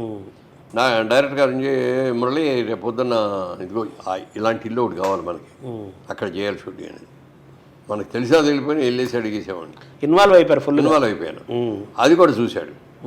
తర్వాత నా దగ్గర ఏ బ్యాడ్ హ్యాబిట్ కూడా కనపడలేదు, ఆయన సిన్సియారిటీ ఇవన్నీ చూశాడు. చూసి దాని మీద విపరీతమైన ఇంప్రెషన్ వచ్చేసి ఆయన అన్నాడు, మురళి నేను పెద్ద హీరోని చేసే బాధ్యత నాది, నేను చేయిస్తాను, నా సినిమాలు అన్నింటిలో కూడా నీకు వేషం వస్తాను అని చెప్పి అట్లా డైరెక్ట్ హీరోగా ఇచ్చాడు, సెకండ్ హీరోగా ఇచ్చారు, గెస్ట్ క్యారెక్టర్లో చేశాను. నీకు ఆయన ఏది అడిగినా నో అని చెప్పకుండా, ఆ క్యారెక్టర్ ఏంటో కూడా అడిగేవాడిని కాదు, ఆయన చెప్పేవాడు, చెప్పినప్పుడు వింటాడు. తర్వాత దాసరి గారి తర్వాత క్రాంతి కుమార్, విజయబాబు నాయుడు గారు ఉన్నారు కదా, వాళ్ళతో కూడా మీ అనుబంధం చాలా గొప్పది. అంటే విజయబాబు నాయుడు గారు మాది అందరితో ఒక్క ఊరు, బాగా తెలుసు, మాకంటే సీనియర్ ఆయన. అవును. తర్వాత ఆయన, నేను, ముఖర్జీ గారు అని సమతా ఆర్ట్స్ అని, అవును, మేము ముగ్గురు విజయవాడలో ఏలూరులో చదువుకున్నప్పుడు ఏలూరు కాలేజీలో ఒక రూమ్లో ఉండేవాళ్ళం మేము ముగ్గురు. బాపురెడ్డి గారు ఏమో డిగ్రీ చదువుతూ ఉండేవాడు, మేము ఇంటర్మీడియట్ చదువుతూ ఉండేవాడు, మేము ముగ్గురు ఒకే రూమ్ అనమాట. అట్లా ఆయనతో కూడా బాగా పరిచయం ఉంది చిన్నప్పటి నుంచి. సినిమాల్లోకి వచ్చేటప్పటికి ఆయన ఇంకా అప్పటికి ప్రొడ్యూసర్ కాదు, దీపిక ఏదో మ్యాగజైన్స్ నడిపేవారు. చెడిపోయేటప్పుడు సినిమా తీయాలి, నేను కూడా బొమ్మరిల కంటే ముందు సినిమా తీశారు. దాసరి గారి డైరెక్షన్లో కృష్ణరాజు గారును, జయచిత్ర, నేను, ముగ్గురు క్యారెక్టర్స్ అన్నమాట. అందులో కూడా నాది చాలా మంచి క్యారెక్టర్. అంటే ఒక మంచి యుక్త వయసులో ఉండగా ఒక అమ్మాయి గర్ల్ ఫ్రెండ్, ఆ గర్ల్ ఫ్రెండ్తో కలిసిపోవటం, ఈ అవడం ఇవన్నీ ఉంటాయి. అదే ఇంటికి డ్రైవర్గా రావాల్సి. ఆ డ్రైవర్ వచ్చిన కానీ ఆ అమ్మాయికి ఒక ప్రాబ్లము, నాకు ఒక ప్రాబ్లము, కృష్ణరాజు గారికి అనుమానం వచ్చే పరిస్థితిలో ఇది రావటం, ఇవన్నిటితో బాగా స్ట్రగులింగ్ క్యారెక్టరు, చాలా మంచి పేరు వచ్చింది. అలాగే రాఘవేంద్రరావు గారి డైరెక్షన్లో కృష్ణరాజు గారు ప్రొడ్యూసర్గా అమరదీపం అనే సినిమా చేశారు. అవును, సూపర్ హిట్ అది కూడా పెద్ద సూపర్ హిట్ అయింది. అది కూడా చాలా మంచి క్యారెక్టర్. నేను ప్రేమించిన అమ్మాయిని కృష్ణరాజు గారు ప్రేమిస్తాను. అదే మ్యూజికల్ హిట్ కూడా. మ్యూజికల్ హిట్ కూడా. తర్వాత అది ఆ ముగ్గురు మధ్యలో స్ట్రగుల్. తర్వాత తెలుసుకుంటాడు నా సొంత తమ్ముడు ఇతను, చిన్నప్పుడు తప్పిపోయే తమ్ముడు అని చెప్పి చేసి ఆయన సాక్రిఫైస్ చేసి మా ఇద్దరికి వెళ్ళి పెళ్లి చేసి. తర్వాత జయసుధ మీ కాంబినేషన్ ఎక్కువ ఉంది కదా సార్? మొట్టమొదటి మధ్య దాంతో స్టార్ట్ అయిందండి. తర్వాత లక్ష్మణ్ రేఖ అని ఒక సినిమా చేసాం. లక్ష్మణ్ రేఖలో మళ్ళీ కలిసి చేసాం. జ్యోతి నుంచి బాగా సక్సెస్ఫుల్ పెయిర్ అనే పేరు దాంట్లో వచ్చింది. ఆ సక్సెస్ఫుల్ పెయిర్ అనే దాంట్లో వచ్చి చాలా సినిమాలు చేసాం. నెంబర్ ఆఫ్ సినిమాలు ఎక్కువ చేసింది జయసుధ. కానీ జయచిత్ర మీ కాంబినేషన్ కూడా బాగా హిట్ అయింది కదా? బాగా హిట్ అయిందండి. మంచి సినిమాలు. అప్పటికే అమ్మాయి తమిళ్లో బాగా ఎస్టాబ్లిష్ యాక్టర్స్. యవన కాటేజ్ సినిమాలో మేము ఫస్ట్ కలుసుకొని చేయటం, చాలా సినిమాలు కలిసి చేసాం. కందుకూరి వీరేశలింగం పాత్ర వేసినప్పుడు మీకు ఏమనిపించింది సార్?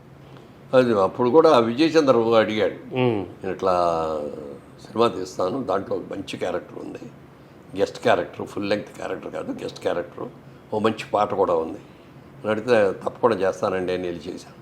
చేసేటప్పుడు నాకు ఎంత ఫీలింగ్ అంటే, అది ఆయన మఠం అదంతా కూడా రాజమండ్రిలోనే ఉండేది. షూటింగ్ చేయడానికి అక్కడికి వెళ్తే దాంట్లో ఉన్న ఆడపిల్లలు, పెద్దాళ్ళు, చిన్నాళ్ళు అందరూ వచ్చి నాన్నగారు అని పిలిచేవారు తప్ప ఎరుడు మురళీమోహన్ గారు అని పిలవాల. వచ్చేసి అక్కడ ఉన్నంతసేపు నాన్నగారు మీకు అది కావాలా, నాన్నగారు మంచినీళ్ళు తెచ్చిపెట్టి, నాన్నగారు కాఫీ తాగుతారా, అట్లా నాన్నగారు అనిపిస్తే ఆ పాత్ర యొక్క గొప్పతనం ఏమిటో కూడా బాగా తెలుసుకొని, ఆయన చేసినవి కూడా బాగా తెలుసుకొని ఆ క్యారెక్టర్ చేశాను. చేసిన చిన్న క్యారెక్టర్ అని చాలా మంచి పేరు వచ్చింది. అదే ఒక్కోసారి మనం అనుకుంటాం గెస్ట్ క్యారెక్టర్ ఏంటి, ఒక్కో సినిమాలో టర్నింగ్ పాయింట్ లాంటి క్యారెక్టర్లు చేస్తాం అనమాట. సీతారామయ్య గారి మనోరాల్లో కూడా అంతే, వన్ డే నేను చేసింది, క్రాంతి కుమార్ డైరెక్షన్. అందులో కూడా అంతే. ఆ సినిమా నేను వచ్చిన తర్వాత సినిమా టర్న్ అవుద్ది అనమాట. అంటే కీలకమైన పాత్ర, మలుపులు ఉంటాయి. అది ఎంతో పేరు వచ్చింది. చిన్న వేషం వేసాను. అలాగే యువతరంగ అదిలిందని మాదాల రంగారావు సినిమా చేశారు. దాంట్లో కూడా గెస్ట్ వేషం అని అడిగారు. అడిగితే నేను అప్పుడు చాలా బిజీగా ఉన్నాను, చేయలేనని. అంటే మన ఇద్దరం ఫ్రెండ్స్ నా కోసం ఒక్కరోజు చేయలేవా అంటే, విజయబాబు రెడ్డి గారి డేట్లు అవన్నీ ఆయన ఏమో ఏలూరులో మొత్తం అందరినీ తీసుకెళ్ళి అక్కడ పెట్టాడు, ఒక రోజు వదిలి రావడం అనేది కుదరదు అంటే, మీరు అడగండి, ట్రై చేయండి, నాకు ఒక్కరోజు వస్తే, పొద్దున్నే వస్తే రాత్రికి పంపించేస్తాను అన్నాడు. సరే అని చెప్పి ఆయన అడిగితే, ఒక్కరోజు ఆయన కదా వెళ్ళిరా అన్నాడు. తెల్లవారుజామున ఎర్లీ మార్నింగ్ 7 o'clock షూటింగ్ మొదలుపెట్టాడండి. రాత్రి 12 దాకా కంటిన్యూస్ చేశాడు. 14 సీన్లు చేశాడు. 14 సీన్లు చేస్తే ఆ సినిమా రిలీజ్ అయిన తర్వాత చూస్తే హీరో క్యారెక్టర్ నేనే అనుకున్న లెవెల్లో ఆ సినిమా రిలీజ్ అయింది. పెద్ద పేరు వచ్చిందండి, ఎస్టాబ్లిష్ అయిపోయింది. సార్ తర్వాత మీరు ఈ సినిమా ప్రయాణంలో మనూరు పాండవులు బాపు గారి ఇదిలో, అందులో చిరంజీవి మీరంతా కలిపి ఉన్నారు. మీరు అప్పటికే ఒక సెలబ్రిటీ పెద్ద హీరో అయిపోయారు. చిరంజీవి అప్పుడే అప్కమింగ్, జస్ట్ బిగినింగ్ చేసి ఆయనకి. సో ఇప్పటికీ మీకు చిరంజీవికి మీ మధ్య చాలా స్నేహం అలాగే అన్నేళ్ల నుంచి కొనసాగుతుంది, దాదాపు 45 ఏళ్ల నుంచి. అప్పుడు మీరు చిరంజీవినిలో మీరు ఏం గమనించారు సార్? మీరు అంటే ఆ వ్యక్తిని నాకు పరిచయం అక్కడే, ఆ సినిమా మనూరు పాండవులో చేసినప్పుడు, ఇదిగో అన్నదమ్ములు మీరు 5గురు, ధర్మరాజు పాత్ర మీరు, భీముడి పాత్ర ప్రసాద్ బాబు, అర్జునుడి పాత్ర ఏమో చిరంజీవి గారు, నకులు సహదేవుడు ఏమో మన భానుచంద్రుడు, ఇంకో ప్రసాద్ బాబు ఉంటుంది. ప్రసాద్ బాబు ఏమో భీముడు. అది ఈ క్యారెక్టర్స్ అని చెప్పారు. అక్కడి నుంచి మేము అందరం 5గురు కూడా ఫ్రెండ్స్ లాగా కలిసి తిరగటం. షూటింగ్ ఉన్న రోజులు మా 5గురికి ఉండేది, లేకపోతే ఇండివిజువల్గా ఉండేది కాదు ఎవరికాడికి. అట్లా బాగా పరిచయం అయిపోయింది, బాగా స్నేహం అయిపోయింది. అందరు కలిసి సినిమాలకు కలిసి వెళ్తూ ఉండేవాళ్ళం. అట్లా బాగా కలిసిపోయాం. అప్పటికి నేను బాగా సీనియర్ హీరో అయిపోయాను. అప్పటికి ఇదైనా కూడా అందరు కలిసి అట్లా ఉండేవాళ్ళం. దాంతో బాగా. అంటే చిరంజీవి మీరు ఏం గమనించారు? చిరంజీవిలో నేను చూసింది ఏంటంటే, బాడీ బ్రహ్మాండమైన ఈజ్ ఉంది, బ్రహ్మాండమైన కన్ను ఉంది. ఏ ఎక్స్ప్రెషన్ కావాలన్నా అసలు ఎక్స్ప్రెషన్ ఇస్తే, కళ్ళు కోపంగా చూపించాలన్నా, నవ్వుతూ చూపించాలన్నా, లేదా వేళాకోళంగా చూడాలన్నా, ఏదైనా సరే ఆ కళ్ళల్లో ఎక్స్ప్రెషన్ అలా వచ్చేసి. తర్వాత ఫైట్స్ అద్భుతంగా చేశాడు. సాంగ్స్ అద్భుతంగా చేశాడు. ఇక అంతకంటే ఆర్టిస్ట్కి ఏం కావాలి, కావాల్సింది అదే కదా. రాబోయే రోజుల్లో ఇతను పెద్ద యాక్టర్ అయిపోతాడు అనే ఫీలింగ్ అప్పుడే వచ్చేసి. ఆయన అన్నారా మీరు చిరంజీవితో అన్నమాట? చిరంజీవితో డైరెక్ట్గా అనలేదు, కానీ కృష్ణరాజు గారు ఒక రోజున అన్నాడు అనమాట, మురళీమోహన్ చిరంజీవి చాలా పెద్ద యాక్టర్ అవుతాడయ్యా, మనకి మంచి విలన్ దొరికినట్టే, మంచి కన్ను గిట్టు బాగుతాడు, విలన్ ఏంటంటే బాబు ఇండస్ట్రీకి మూడు అవుతాడు, పెద్ద హీరో అయిపోతాడని. వాళ్ళిద్దరిది ఒకటే ఊరు, ఒకే ఊరు. అదే అదే సార్. తర్వాత సరే సినిమాలు నటుడుగా చాలా సినిమాలు చేశారు, నిర్మాతగా కూడా మీరు తెలివైన నిర్మాతలు అంటారు కొంతమంది. కృష్ణని కూడా చాలా తెలివైన నిర్మాత అంటారు. అలాగే మీరు కూడా చాలా ఇంటెలిజెంట్ నిర్మాత అంటే సినిమా నిర్మాణం, కథ ఎంచుకోవడము, పాత్రలు, సినిమా తీయటము, బడ్జెటింగ్, ప్లానింగ్. సో మీరు తెలివైన నిర్మాతగా ఇండస్ట్రీలో చెప్పుకుంటారు. మీరు తీసిన సినిమాల్లో మీకు బాగా ఇది నేను మంచి సినిమా తీశాననే ఫీలింగ్ ఉన్న సినిమాలు ఏమున్నాయి? అలాగే మీకు బాగా డబ్బులు ఇచ్చిన సినిమాలు ఏంటి? అసలు నిర్మాతగా ఎందుకు మారాల్సి వచ్చింది? నిర్మాత అండి ఒరిజినల్గా బిజినెస్ మ్యాన్. నేను ఇక్కడికి వచ్చిన తర్వాత మళ్ళీ నా బిజినెస్ మ్యాన్ సినిమాలు యాక్ట్ చేయటం, అక్కడే అది తిరుగుతుంది బ్రెయిన్. ఇక్కడ కూడా మనం బిజినెస్ చేయాలి అనే ఆలోచన వచ్చి ముందు అవన్నీ డైరెక్ట్గా సినిమా దిగి ప్రొడ్యూసర్ అవుతామని అనుకోలేదు కదా. నచ్చిన సినిమాలు కొనుక్కుంటాం, కొనుక్కొనే ఒక స్టెప్ అది. తర్వాత సెకండ్ స్టెప్ ఏం చేశారంటే సినిమా మనం కూడా తీస్తే బాగుంటుంది కదా, మంచి క్యారెక్టర్ మనం చేసుకోవచ్చు కదా అనే ఆలోచన వచ్చి బాలచంద్ర గారు మళ్ళలే పట్టాల మనం సినిమా చేశారు, పిల్లలతో సినిమా. లక్ష్మి గారు డైరెక్ట్ చేశారు దాన్ని. ఆ సినిమా చూస్తే నాకు అది బాగా నచ్చింది. అంటే మరి దేవదాస్ కనకాల లక్ష్మి గారా? కాదు, హీరోయిన్ లక్ష్మి. హీరోయిన్ లక్ష్మి. బాలచంద్ర గారు నువ్వు చేయమ్మా అని చెప్పి ఆ అమ్మాయికి ఇచ్చారు, చేసింది ఆవిడ. ఆ రైట్స్ అడిగితే ఇచ్చారు ఆయన. ఆ రైట్స్ కొనుక్కున్న తర్వాత వెళ్ళి లక్ష్మి గారి దగ్గరికి వెళ్ళి అడిగా. అయితే అయ్యో కాదండి నేను హీరోయిన్గా చేసుకుంటాను, నేను బాలచంద్ర గారు అన్నారని చెప్పి సరే ఒక ట్రైల్ వేద్దామని చేశారు అంతే తప్ప it is not my career. దర్శకత్వం అది కాదండి, దర్శకత్వం కాదండి అనంతా ఆవిడ చేయలే. మరి ఏం చేయలేదంటే మీరే చేయండి అన్న ఆయన దగ్గరికి వెళ్ళి. నేను రీమేక్ చేసినట్టు అవుద్ది, నా సినిమా ప్రొడ్యూస్ చేసి నేనే అయినా మళ్ళీ రీమేక్ చేసినట్టు అవుద్ది, ఇంతవరకు రీమేక్ సినిమా అయ్యే చేయలేదు నన్ను, మరి ఎట్లాగండి అది అని అడిగితే అప్పుడు అన్నాడు అనమాట, నేను దర్శకత్వ పర్యవేక్షణని చేస్తాను, నేను మా కో డైరెక్టర్ ఒక అతను ఇస్తాను, రోజు అతను నా దగ్గరకు వచ్చి వాళ్ళు ఏం సినిమా తీస్తాడు నా దగ్గరికి వస్తాడు, షార్ట్ డివిజన్ కానీ ఇన్స్ట్రక్షన్స్ కానీ నేను ఇస్తూ ఉంటాను, క్లైమాక్స్, పాటలు, ఫైట్లు ఏవి ఉన్నాయో అవన్నీ నేనే దగ్గర ఉండి తీస్తాను అని ఇట్లా అరేంజ్మెంట్తో తీసుకున్నాను. అది సక్సెస్ అయింది. అది సక్సెస్ అయ్యేటప్పటికి ఇంకో సినిమా తీద్దాం అనుకున్న టైంలో గిరిబాబు బ్యానర్ మార్చుకోవడం మూలంగా జయవేరి బ్యానర్ నాకు వచ్చి వరాల బాయ్ చేశాం. అక్కడి నుంచి ఆ సక్సెస్ తోటి అక్కడి నుంచి వెనక చూడాల్సిన అవసరం లేకుండా, అంటే నేను ఒక బిజినెస్ మ్యాన్గానే చూసేవాడిని, కానీ ఏ సినిమా నా రైట్స్ కొనేటప్పుడు ఈ సినిమా సక్సెస్ అవుద్ది డెఫినెట్గా కొనుక్కోవడం, లేకపోతే కథ నచ్చితే తీసుకోవడం చేసుకోవడం, అందులో నా పాత్ర ఏంటి, నాకు ఎంత పేరు వస్తుంది అనేది చూసేవాడిని కాదు. సూటబుల్ క్యారెక్టర్ లేదంటే అందులో నేను వేయకుండా కూడా సినిమాలు తీసాను. అదే అక్కడ సినిమా బిజినెస్ మ్యాన్ గానే మీరు ఆలోచించేవాడు. అంటే రామదండు కూడా హిట్ అయింది కదా? రామదండు కూడా బాగా హిట్ అయింది. తర్వాత మీ సినిమాలు ఎక్కువ క్రాంతి కుమారు తర్వాత చాలామంది దర్శకులుగా చేశారు, కానీ ఎక్కువ రాజాచంద్ర ఎక్కువ ఉన్నారు సార్. ఎక్కువ రాజచంద్రని డైరెక్ట్గా తీసుకొచ్చింది నేను. దాసర్ గారి దగ్గర అసిస్టెంట్ డైరెక్టర్గా ఉండేవాడు.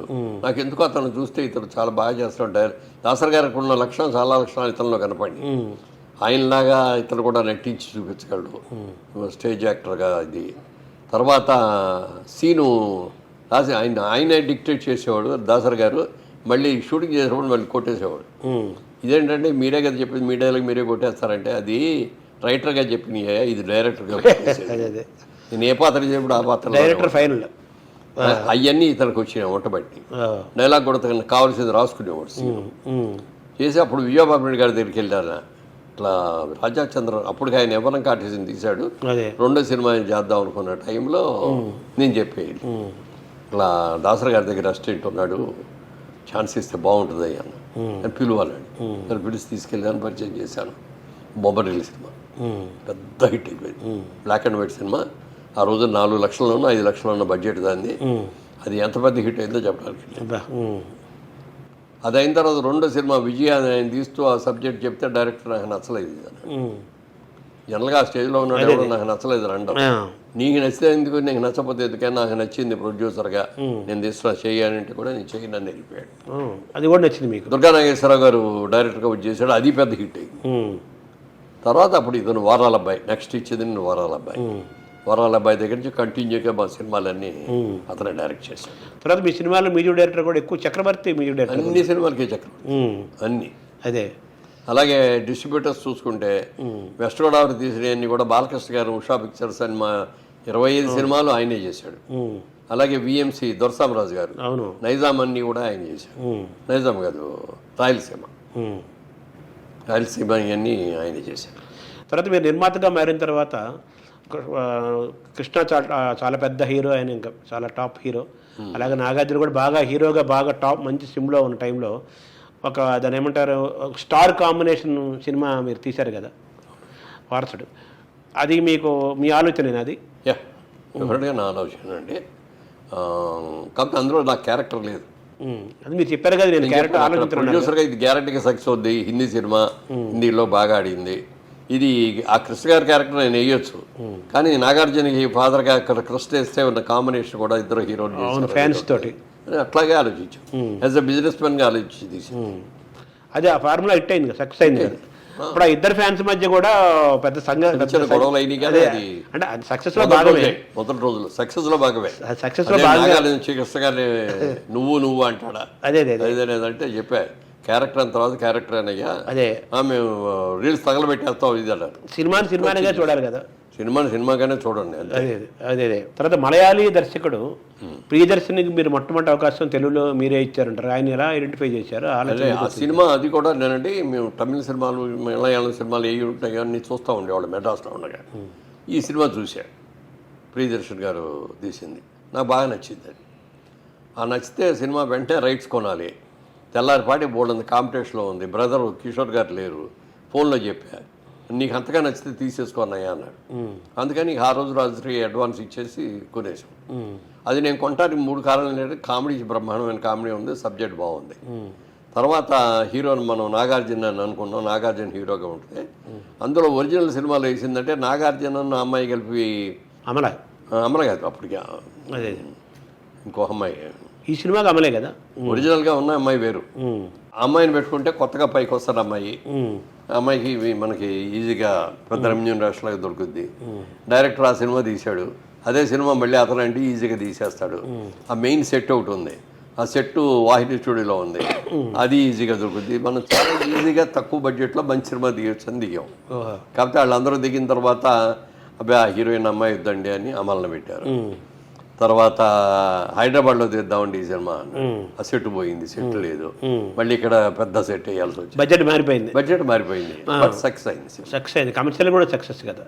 తర్వాత మీరు ఈ డైరెక్టర్లు పాత డైరెక్టర్లతో పాటు ఈ రాజాచంద్ర వీళ్ళందరితో పాటు దాతల గారు వాళ్ళందరితో పాటు త్రివిక్రమ్ శ్రీనివాస్ అప్పుడే అప్కమింగ్ వస్తుంది, త్రివిక్రమ్ శ్రీనివాస్ కూడా మీరు టేకప్ చేసి ఒరిజినల్గా అది త్రివిక్రమ్ శ్రీనివాసుని ఆయన రైటర్గా ఉండి రాసేటప్పుడు సినిమాలు బాగా సక్సెస్ అయినాయి. సరే ఇతంతో మన సినిమా చేస్తే ఎలా ఉంటుంది డైరెక్టర్గా అని చెప్పి ఒకసారి పిలిచాం. పిలిస్తే వచ్చి కథ చెప్పాడు. కథ చెప్పి ఒక మాట అన్నాడు, దయచేసి ఒక్కటండి, నేను రవికిషోర్ అని ఉన్నాడు కదా, స్రవంతి రవికిషోర్కి మాట ఇచ్చారండి మొదటి సినిమా చేస్తానని. ఆ సినిమా మాత్రం అక్కడ చేసేసి వచ్చి రెండోది మనకి చేస్తానండి. ఓకే, ఆ సినిమా కూడా బాగానే తీశాడు, బాగానే ఆడింది అది. అప్పుడు మా సినిమాకి వచ్చాడు. వచ్చినప్పుడు ఇక్కడ ఇలాగే కూర్చొని కథ చెప్పాడు. మొత్తం సినిమా అంతా 3 గంటలు చెప్పాడు, సీన్ టు సీన్ చెప్పాడు. చాలా బాగుంది అనిపించింది, వెంటనే అది కొనేసి. అందులో కూడా నాకు క్యారెక్టర్ లేదు. అది మీరు అది ఆలోచించలేదు ఎప్పుడు? నిర్మాతగానే ఆలోచించారు. మీరు నిర్మాతగా పాత్ర పోషించినప్పుడు కేవలం నిర్మాతగా ఆలోచించి ఆ కథ ఎలా ఉంది, అందరి పాత్ర ఎలా ఉంది, బడ్జెట్ ఎలా ఉంది, ఇది కమర్షియల్గా హిట్ అవుతుందా లేదా, ఏమేం చేయాలని బ్రెయిన్ అంతా దాంతోనే వర్క్ చేస్తుంది. పాత్ర ఇచ్చినప్పుడు పాత్ర చేస్తారు. సో కృష్ణతోటి సినిమా తీశారు, వాళ్ళ మహేష్ బాబుతో సినిమా తీశారు, రాజశ్రీ కళ్యాణం నువ్వు సినిమా తీసావు. అవునవును, అందులో గుమ్మడి గారి క్యారెక్టర్ నేను చేయొచ్చు, ఏజ్డ్ క్యారెక్టరే, కానీ ఆ క్యారెక్టర్ నాకంటే ఆయన చేస్తే చాలా బాగుంటుంది. క్రాంతి కుమార్ డైరెక్షన్ అని చెప్పి ఆయనతోనే పెట్టాం. అదే ఏది హిట్ అవుతుందో చూసుకున్నారు, అంత ఫార్ములా. నా సినిమా కాబట్టి నేనే మెయిన్ క్యారెక్టర్ ఇవ్వాలనేది ఎప్పుడు చూసుకోవాలి, బిజినెస్గానే ఆలోచించాను. అంటే అప్పుడే కొంచెం ముందు సీతారామయ్య గారి మనవరాలు సినిమా క్రాంతి కుమార్ డైరెక్షన్లో సూపర్ హిట్ అయింది. అందులో అక్కడే నాగేశ్వరరావు గారికి ఎటువంటి మేకప్ లేకుండా ఆయన న్యాచురల్గా విగ్గు లేకుండా ఉంటాడు. దాదాపు అదే సెటప్తో ఈ సినిమాలో కూడా చేశారు కదా. అది డైరెక్టర్ ఆలోచన సార్, అది డైరెక్టర్ ఆలోచన.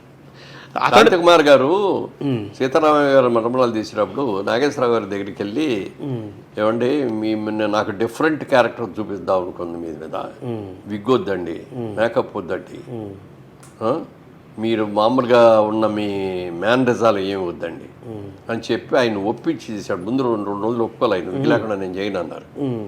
ఈయన ఏమైనా సరే మిమ్మల్ని ఒక డిఫరెంట్ నాగేశ్వరరావు గారిని చూపిస్తానండి అంటే సరే అని చేశాడు.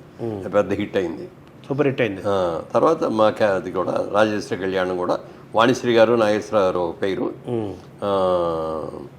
మన సురేష్ అని అవును అతను హీరో, అమ్మాయి పేరు ఏంటి హీరోయిన్, అదే సీతారామ గారి మన వల్ల వేసిన అమ్మాయి మీనా మీనా హీరోయిన్, మీనాను సురేష్ యంగ్ హీరోయిన్స్, ఓల్డ్ ఇదేమో నాగేశ్వరరావు వాణిశ్రీ గారు, గుమ్మడి గారు ఒక క్యారెక్టర్. తర్వాత 5 సినిమాల పైన మీరు తీశారు మీ జయభేరి ద్వారా. సో జయభేరి అనేది మీరు గిరిబాబు దగ్గర నుంచి ఆయన తీసుకున్నారన్నది తర్వాత అందరికీ తెలిసిన విషయం. అయితే అతడి తర్వాత మళ్ళీ మీరు మీ దగ్గర నుంచి మంచి బ్యానర్, అద్భుతమైన కథా వస్తువులు, సినిమాలు అంటే కమర్షియల్ హిట్స్ తీసి అనుకోకుండా నేను రాజకీయాల్లోకి వెళ్ళాల్సి వచ్చింది. అది ఇష్టం లేకుండానే వెళ్ళాను. అది వెళ్ళిన తర్వాత ఏమైందంటే కాన్సన్ట్రేషన్ అంతా దాని మీద ఉండిపోయింది. బ్రదర్ వాళ్ళందరూ రియల్ ఎస్టేట్, బిల్డింగ్ కన్స్ట్రక్షన్ ఈ దీంట్లో పడిపోయారు. మనం ఇట్లా ఆయన లేకుండా నేను లేకుండా మన సినిమా తీయకూడదు, వద్దు, ఆలోచించి తీద్దాం తర్వాత అని అనుకున్నాం. 10 ఏళ్ళు గ్యాప్ వచ్చేసి ఇప్పుడు 10 ఏళ్ళ తర్వాత ఇవాళ సినిమా తీయాలన్న ఆలోచన ఉంది, కానీ ఇవాళ ట్రెండ్ అంతా మారిపోయింది. నా ఆలోచన దేనికి వెళ్ళినా ఓల్డ్ థాట్ లాగా వెళ్తుంది. ఇవాళ ఉన్న జనరేషన్ కొత్త థాట్, ఆ సబ్జెక్ట్స్ మనం కొన్ని మనం తీయలేము అట్లాంటివి అవన్నీ. అందుకని తర్వాత చూద్దాం, మెల్లగా చూద్దాం అని ఆగి. నటుడిగా మీరు కంటిన్యూ అవుతున్నారు. లాస్ట్ పరంపరలో చేశారా మీరు? పరంపరలో చేశాను. చిరంజీవి గారి సినిమా ఒకటి చేశారు. అంటే చిన్న క్యారెక్టర్లు అనుకున్నాను. బట్ ఏంటంటే మళ్ళీ రావాలి అని, ఒకసారి పట్టాలు తప్పిన రైలుని మళ్ళీ పట్టాలు ఎక్కించడానికి టైం పడుతుంది. అదే అలా కొంచెం ఆయుధలో. ఇప్పుడు మీకు ఇన్నేళ్ల సినిమా జీవితం చూసిన తర్వాత మీకు మళ్ళీ మేకప్ వేసుకోవటం ఇష్టమా, సినిమా తీయటం ఇష్టమా? 2. మేకప్ వేసుకోవడం అనేది చాలా ఇంటికి ఒక సినిమా నటు అవటం అనేది చాలా అదృష్టం అండి. నాకంటే చాలా అందగాళ్ళు ఉన్నారు, నాకంటే పెద్ద నటులు ఉన్నారు. వాళ్ళకి రాని అవకాశానికి వచ్చిందంటే అది నా అదృష్టం. వచ్చిన అదృష్టాన్ని మనం సద్వినియోగం చేసుకున్నాం, కష్టపడి చేసాం కాబట్టి ఈ స్టేజ్లోకి వచ్చాం. అలాగే బిజినెస్ మ్యాన్ అవ్వాలనుకున్న తర్వాత మళ్ళీ హైదరాబాద్ వచ్చిన తర్వాత రియల్ ఎస్టేట్ బిజినెస్లో దిగటం, కానీ బిజినెస్ మ్యాన్గా సక్సెస్ అయ్యాను, రాజకీయ నాయకుడిగా సక్సెస్ అయ్యానని పెద్దగా చెప్పుకోలేను, కానీ బట్ ఉన్నంతలో నేను అన్ని కూడా చాలా బాగా చేశాను, నిజాయితీగా చేశాను, అయ్యని భ్రమణ చేశాను. అన్ని రకాలుగా యాజ్ ఎ బిజినెస్ మ్యాన్గా success, as a artist success, as a రాజకీయ నాయకుడిగా సక్సెస్ అయ్యాను. ఎక్కడ చిన్న నల్ల మచ్చ అనేది కూడా లేకుండా చేశాను. మీకు పెద్దగా ఇష్టం లేని రంగం అంటే రాజకీయం ఒకటే అని చెప్పాలి, అంతే కదా? సో ఓవరాల్గా మీ జయభేరి పేరు తగ్గట్టుగానే మీరు అన్ని రంగాల్లో విజయభేరి మోగించారు కదా. మీ విజయ రహస్యము, విజయ సూత్రాలు అంటే ఏం చెప్పాలి సార్? ఏం నేర్చుకోవాలి? అంటే టైం సెన్స్ అండి. First time sense. మనం ఏదైనా అనుకుంటే ఈ టైం అంటే ఆ టైం ప్రకారం చేయాలి. రెండోది, ఏ పని చేసినా ఆ పని మీరు ఇష్టపడండి, ఆ పని ఇష్టపడి కష్టపడి చేయండి, గ్యారెంటీగా సక్సెస్ అనేది దాటి వస్తాయి. ఇష్టపడితే అనిపించదు కదా. ఇవాళే చేసేసి రేపొద్దునే లాభాలు రావాలని ఎప్పుడు ఆలోచించుకోవద్దు. లాభం వచ్చినా రాకపోయినా కంటిన్యూస్గా మీరు దాన్ని వదలకుండా చేయండి. అది ఇవాళ కాకపోతే రేపు అది ఇంకో సంవత్సరం 2 లెవెల్కైనా సక్సెస్ వస్తే ఆ సక్సెస్ని నిలబెట్టుకోండి. అంటే మీ బ్యానర్ నుంచి ఏదైనా మంచి సినిమాని ఆశించవచ్చా? డెఫినెట్గా ఆశించవచ్చు, దానికి ఇంకో సంవత్సరం పట్టవచ్చు. కానీ ఎప్పటికైనా తీస్తారు మేడం మంచి సినిమా? డెఫినెట్గా తీస్తారు. వ్యాపారాల్లో ఎలాగ ఉన్నారు మీ అబ్బాయిలు, అమ్మాయి అంతా చేస్తున్నారు. సినిమాల్లో మీ వారసత్వంని ఎవరు లేరు, సోహన్ బాబు లాగానే అంతే కదా? ఎందుకంటే వాళ్ళు అందంగానే ఉంటారు, బాగానే ఉంటారు, కానీ వదులుకున్నారు వాళ్ళు. ఇంకేం సార్ భవిష్యత్తు మీ ప్రణాళిక? భవిష్యత్తు సినిమా పరంగానే కాన్సన్ట్రేషన్ అండి. ఎందుకంటే రాజకీయం దూరమైన వదిలేసాం. బిజినెస్ కూడా ఇవాళ రోజున మా అబ్బాయి మా తమ్ముడు వచ్చేసిన తర్వాత వాళ్ళే చూసుకుంటారు. మళ్ళీ మా నెక్స్ట్ జనరేషన్ కూడా 2 ఆడపిల్లలే. కిషోర్ గారికి అమ్మాయే, మా బాబుకి రామ్మోహన్ కూడా అమ్మాయి. సో వాళ్ళని కూడా ఇందులో ఎంటర్ చేసాం. వాళ్ళు కూడా డైరెక్టర్లు అయ్యారు. ఇప్పుడు నెక్స్ట్ జనరేషన్గా వాళ్ళకి అందించాలి. మనం అంతా పైనుండి అలా ఒకసారి చూసుకుంటాం. అంటే మనిషి మానసికంగాను శారీరకంగాను బిజీగా ఉంటే హెల్తీగా ఉంటారు కదా. ఇప్పుడు మీరు ఇవన్నీ ఒక్కటి రాజకీయాలు వదిలించుకున్నారు కదా. రోజు మార్నింగ్ టైం వస్తాను, 2 hours కూర్చుంటాను, వెళ్ళిపోతాను. ఇగో ఇలాంటి ఇంటర్వ్యూలు ఉంటే అటెండ్ అవుతూ ఉంటాను. సినిమాలో అయిన ఛాన్స్ వస్తే చేస్తాను. మిమ్మల్ని మీరు ఎలా బిజీగా ఉంచుకోబోతున్నారు? అందుకే ఏదో విధంగా బిజీగా ఉండాలి. ఖాళీగా కూర్చుంటే కాళ్ళ నొప్పులు, ఒళ్ళు నొప్పులు, నడువు నొప్పులు ఇవన్నీ వస్తాయి. అందుకని సాధ్యమైనంతవరకు బిజీగా ఉంచుకోవడం. Sir thank you sir.